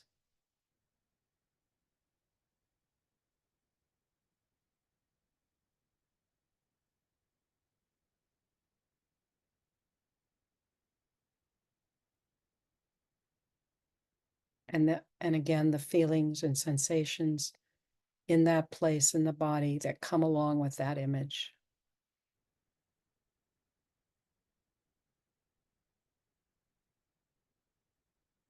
Now let's take a moment to write down what you're getting from this image, what emotions, what feelings, what sensations, and where in the body it lives. Put a little language, a little descriptive language to that image, that everything that comes with the image.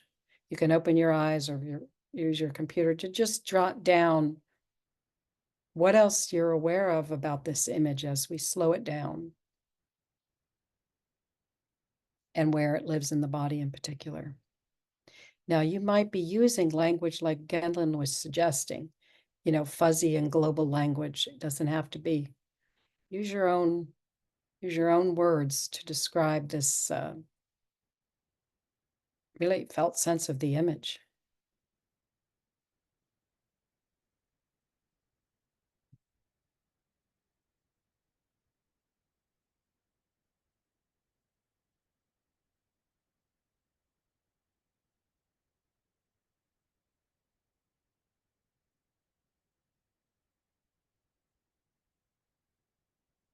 All right, now let's go to the next image.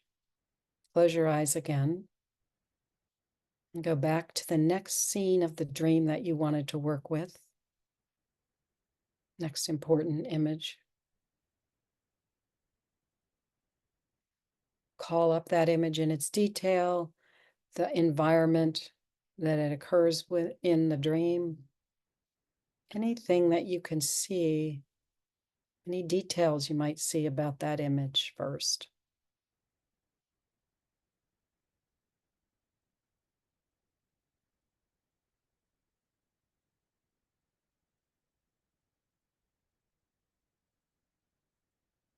And then any emotions or body sensations that are activated by that image.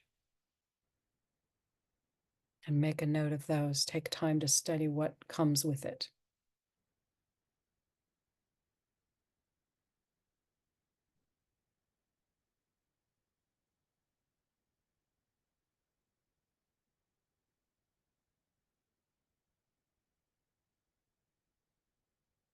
And then locate, where is it in the body?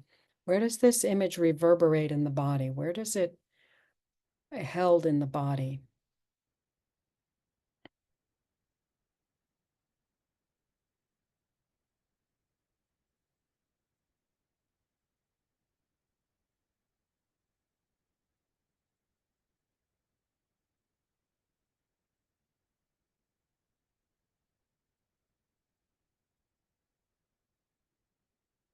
And just let yourself feel that place in the body that the image resides.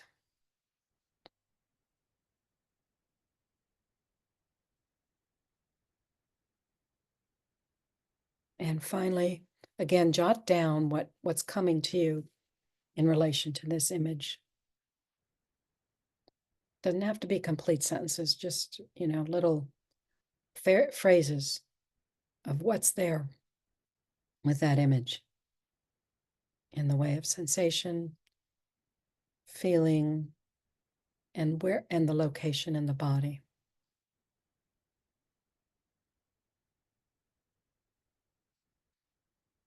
Oh. Write that down so we have a clean record of this second image and what it calls up.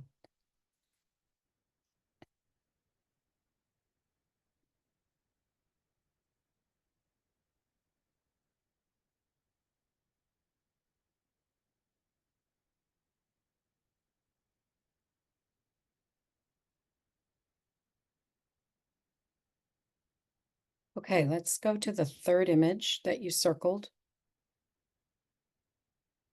or noted and do the same process. First, grab the details of the image. Let that image really come in to focus and detail.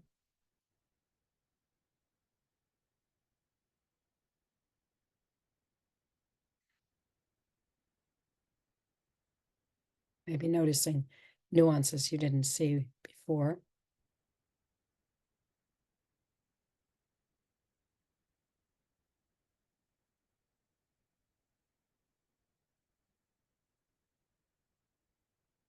And then be with that image. As you're with that image, are there emotions accompanying it?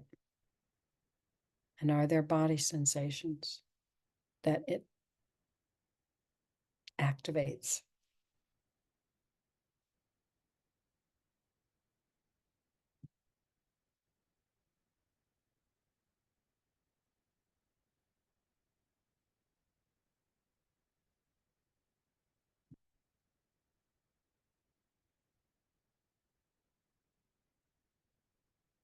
And finally, see where that image most directly connects to the body. Where does that image live in the body?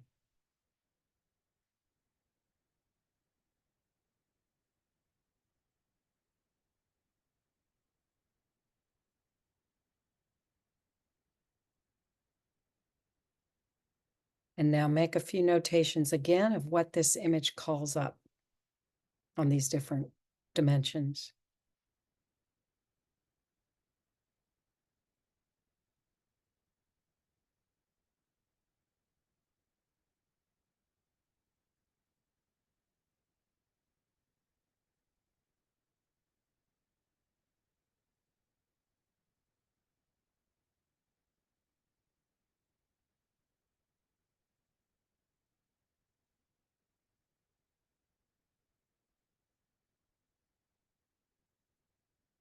Now, I think in the interest of time, we'll just stop with these three.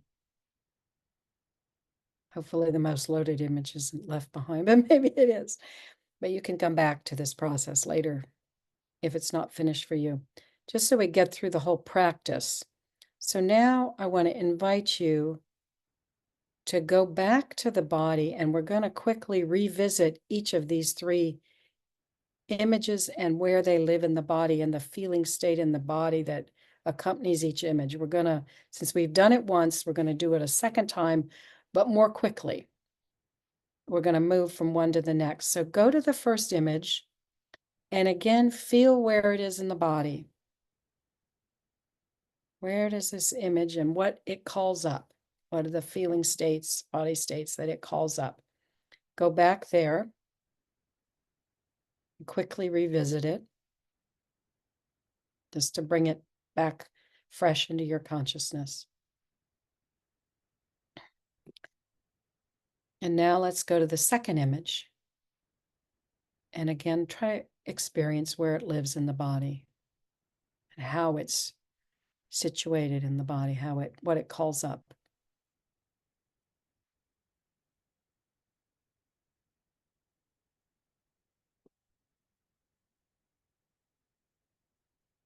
And now we move to the third image. Do the same thing. Re-experience it, its presence in your body.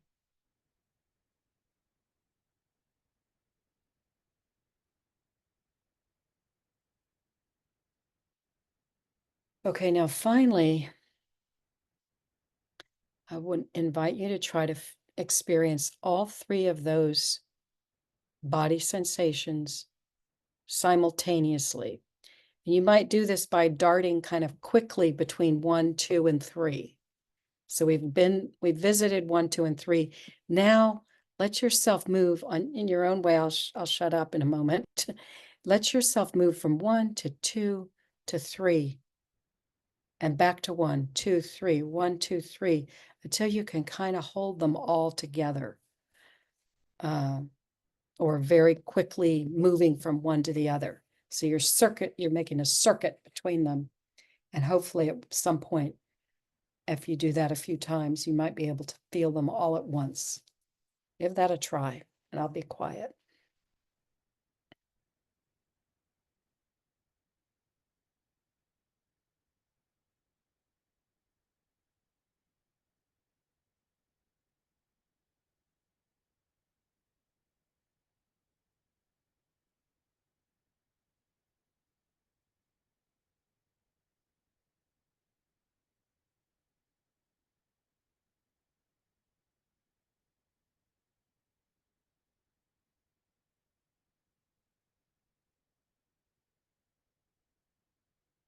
Okay, and I'm going to bring the meditation to a close now. If you want to jot down anything that you experienced when you brought all three images together, you can do so. And I'm going to invite Laura Christine to put us in groups of 3 triads, so that you have a few minutes to share with one another what came up for you as you tried to do this. Maybe it was a struggle to even do it, but maybe you got some new insights. And in particular, what happened when you tried to hold them all together? Did it disrupt your habitual patterns of experience? I'd be curious to share that part. So we'll take till 5:45 for this. That's almost it's 21 minutes. So you should each take about 7 minutes. And do we have a way to signal when to move to the second person? Yes, Okay, I can do that if you let me know if every 7 minutes. I can do that, and I will put everybody in the small groups. okay. Yeah, I can do that. 7 minutes. Okay, yeah, and I can contact them then. Okay, perfect. And You then want- at the end, we can share in the big group what's come up. Okay, now some of the groups are going to have 4. I Okay. think it would be better if the groups would sort of monitor times yourselves, because some groups, because of the math, because of the numbers that we have, some groups will be 3, some groups will be 4. So if you give each other, between 5 and 7 minutes and monitor it, I think that would be easier. Okay, so I'm going to put you now into small groups.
Mm.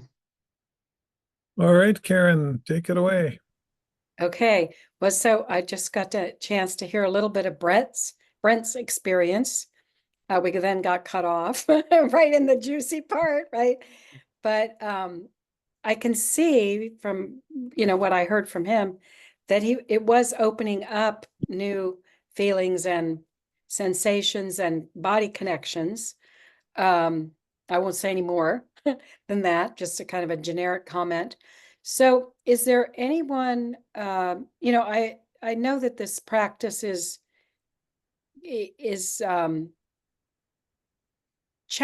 can be challenging. You may not have had big ahas in this first round, but it was an attempt to introduce you to one way of working with dreams somatically. So did anybody have a dramatic experience that they would like to share? Where, light bulbs went off or things you were out of your ordinary mind. But sounds like Brent, you were kind of getting there. But I'm not picking on you to share if you don't want to. So, but did anybody have, a noteworthy experience, maybe less than dramatic, a noteworthy experience of some new things opening up? Yeah. Kiel. I'll try and be really quick. So I have a huge stack of dreams by my bed that go 5 years past, and I grabbed the first one and I was amazed because it was a precognitive dream from 2021, referring to things I'm living right now. And when we got into the senses of the body, we did it twice, right? And when we got into the third part where we united, I took nausea, uneasiness, some calm and peace, but depending on the symbols, what they made me feel, united them. And the funny thing is the fourth symbol, fourth image in the dream very clearly signals to where I have to go. And it is really funny because it mixed everything, and then it made it really clear that, dude, you need a sense of humor. And that sense of humor, of course, again, I know the solution to the problem now. I know where I'm going. But for me, the amazingness is of the 5 years of my dreams, I don't have very many that are very clearly precognitive. This was the one. And it really seems to me that all the activities we do, all of them, are all part of something. And when it's time for the big guy or the universe or our spirit guides or who can explain it? But for when it's time for the synchronicity to go, boom, it happens right on time. And it's really interesting that I'd be in this group looking at that dream. And then it tells me exactly and clearly where I have to go. And it gives me a really strong confidence that I'm going straight forward and correct. It's like, whoa, really amazing. Wow, beautiful. And I think your experience of nausea in one part of the dream, one image, and calm in another, and I forget what the third one was. What was the third experience? But they can be wildly disparate, right? Calm and nausea don't usually go together. So the fact that you were able to access such different body states, but then when you put them together, something new has to emerge, right? Because in our mind, nausea is very different from calm. And the third one was fear and dread. So fear and dread, yeah. Of course, in dreams, maybe 2 minutes of your body doing eye signals seems like it was 24 hours or 48 hours or 64 hours. So this is really nice way of condensing the experience to get to where you're going, right? Yeah, yeah. So I just want to say these three very different experiences that he tapped into, that can happen. I don't know if it's typical, so I haven't done it enough to say what's typical, but if you had very different touch points, that's part of the organic cleverness of the dream. And it sounds like out of that came some new insights for you, some fresh light bulbs. Yeah. Okay. Thank you. Let's see if anyone else, yeah. Your name is Willa. Hi, thank you so very much. I want to share that it was the last stage that unified, holding the three different states, uh, brought a whole new experience. Yeah. It was profound, and taking us through allowed me to really anchor, because the first one was in my lower body, excitement, calm, preparation. The second was really sorrow in my heart, Mhm. deep, deep Mm. feeling. Yeah. The third appeared to be joy, the image of two held in light and love, yet it was in my jaw. Where is that in my body? It was in my jaw. There were words I wanted to say and needed to say, and had no idea where, because it was a pretty powerful dream I had back in November that has stayed with me. So thank you. And I could see myself going again into it, Yeah. and then allowing the words. What are these? Yeah. It's opening to that expression that Yeah. went through. Yeah. I mean, again, your story is illustrating this, the way these dream states associated with images are radically different and in different parts of the body, and not necessarily what the mind might think. Yeah, exactly. They're bringing something novel, and we don't, we don't give ourselves the permission to really go into these states. So thank you. Great. Another great story. Anyone else?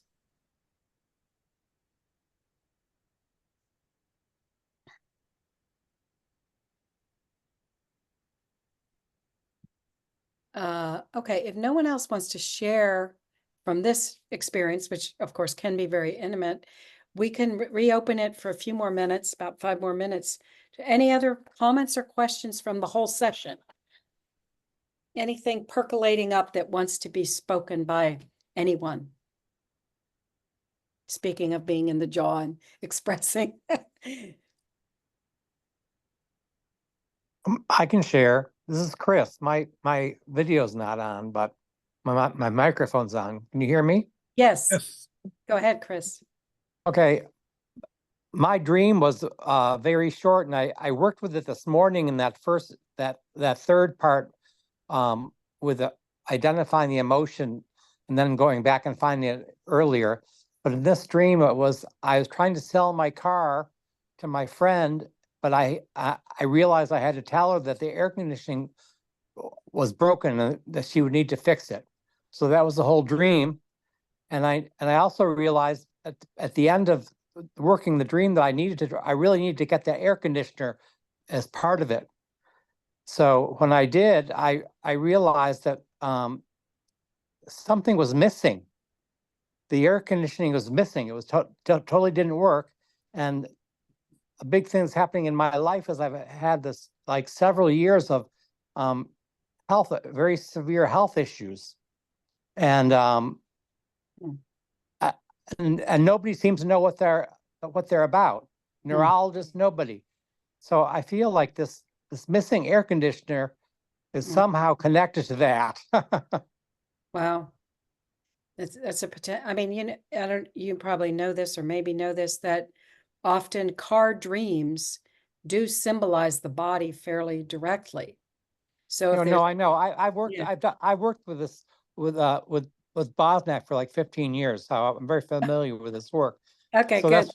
that's why I used the car as one of the elements, and then I used the air conditioner as another one of the elements. Yeah. So it's very interesting. So I'm gonna need to work a little more with it.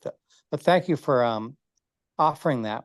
Yeah, the cooling system. What's happening with the cooling system? Yeah, and it seemed like somehow that where it was in the body was in my my pelvis or my genitalia, maybe something like that. And that had to do with the earlier work with the emotion that we did with Stanley. So it's all connected. Yeah, it sounds like you're putting some pieces together from this dream. Yeah.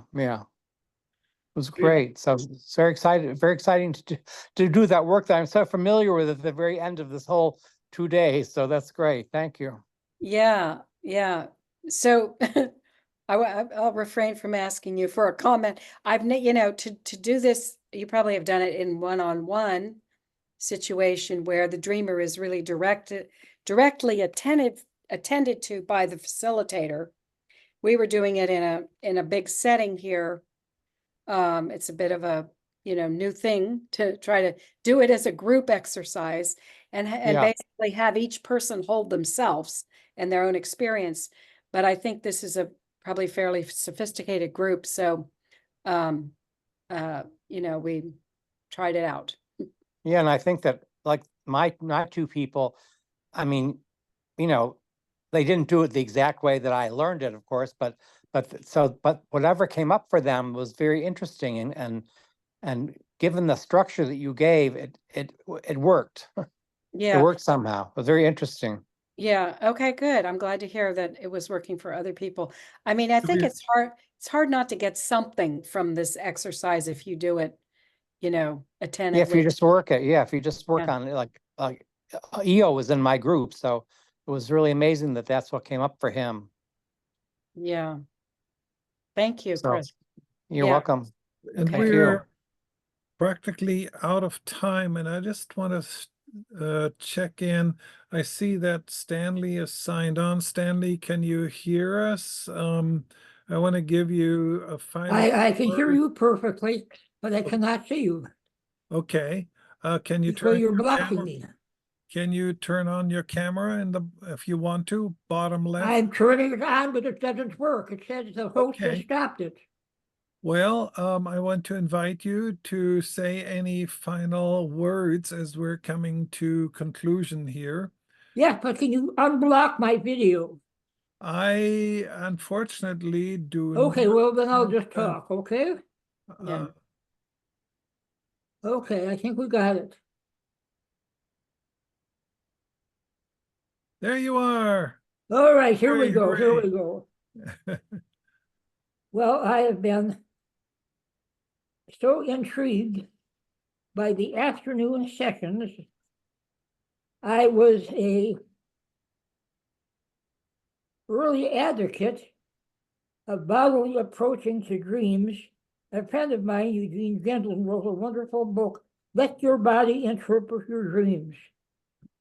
And there have been several other approaches since that time.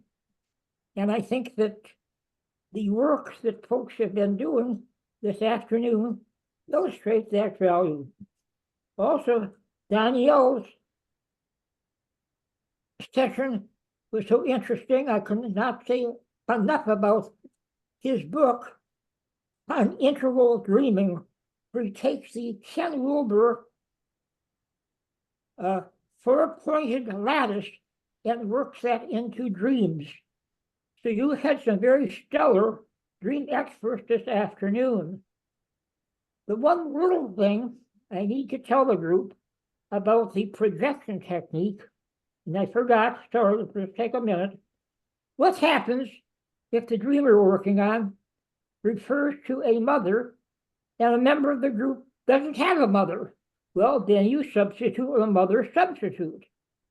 What happens if it's about somebody and a wife, don't have a wife? Well, then you substitute husband. So a little artistic license is required when there are elements in that dream that just don't fit into the framework of the people in the group. Understand? Okay, good. Okay, so thank you all for your participation. Thanks to all of these wonderful colleagues who have taken us through the exercises this afternoon. And I think that those of you who have hung in there for the session now have a whole new dimension of life that you didn't have before. Well, and thank you, Stan, for everything that you've brought to our lives and all the different ways that you have supported what we are doing, the inspiration that you have provided. I know there are many people here whose, course of life you've changed. Certainly you have changed my course of life about whatever, 40 years ago, 45 years ago. So gratitude to you, and I wish everybody a good evening. We will send out information about the availability of the videos. I'm not sure by when they will be available, but probably within a week, or within a week or two. I'm pretty sure about that.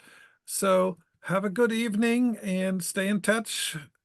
Follow us on Instagram and TikTok. Go to our website and see what upcoming events there are. Stan will return with something in the near future. We're scheming along. Have a wonderful evening. Thank you so much. Thank you so much. Thank you. Thank you all. Thank you, Thank you, Stan. Danielle. Thank Love you, you, Stan. Karen. Thank you. Thank you, Jurgen. Thank you. Thank you very much. Muchas Thank you. gracias. It was a wonderful experience. Thank you so much.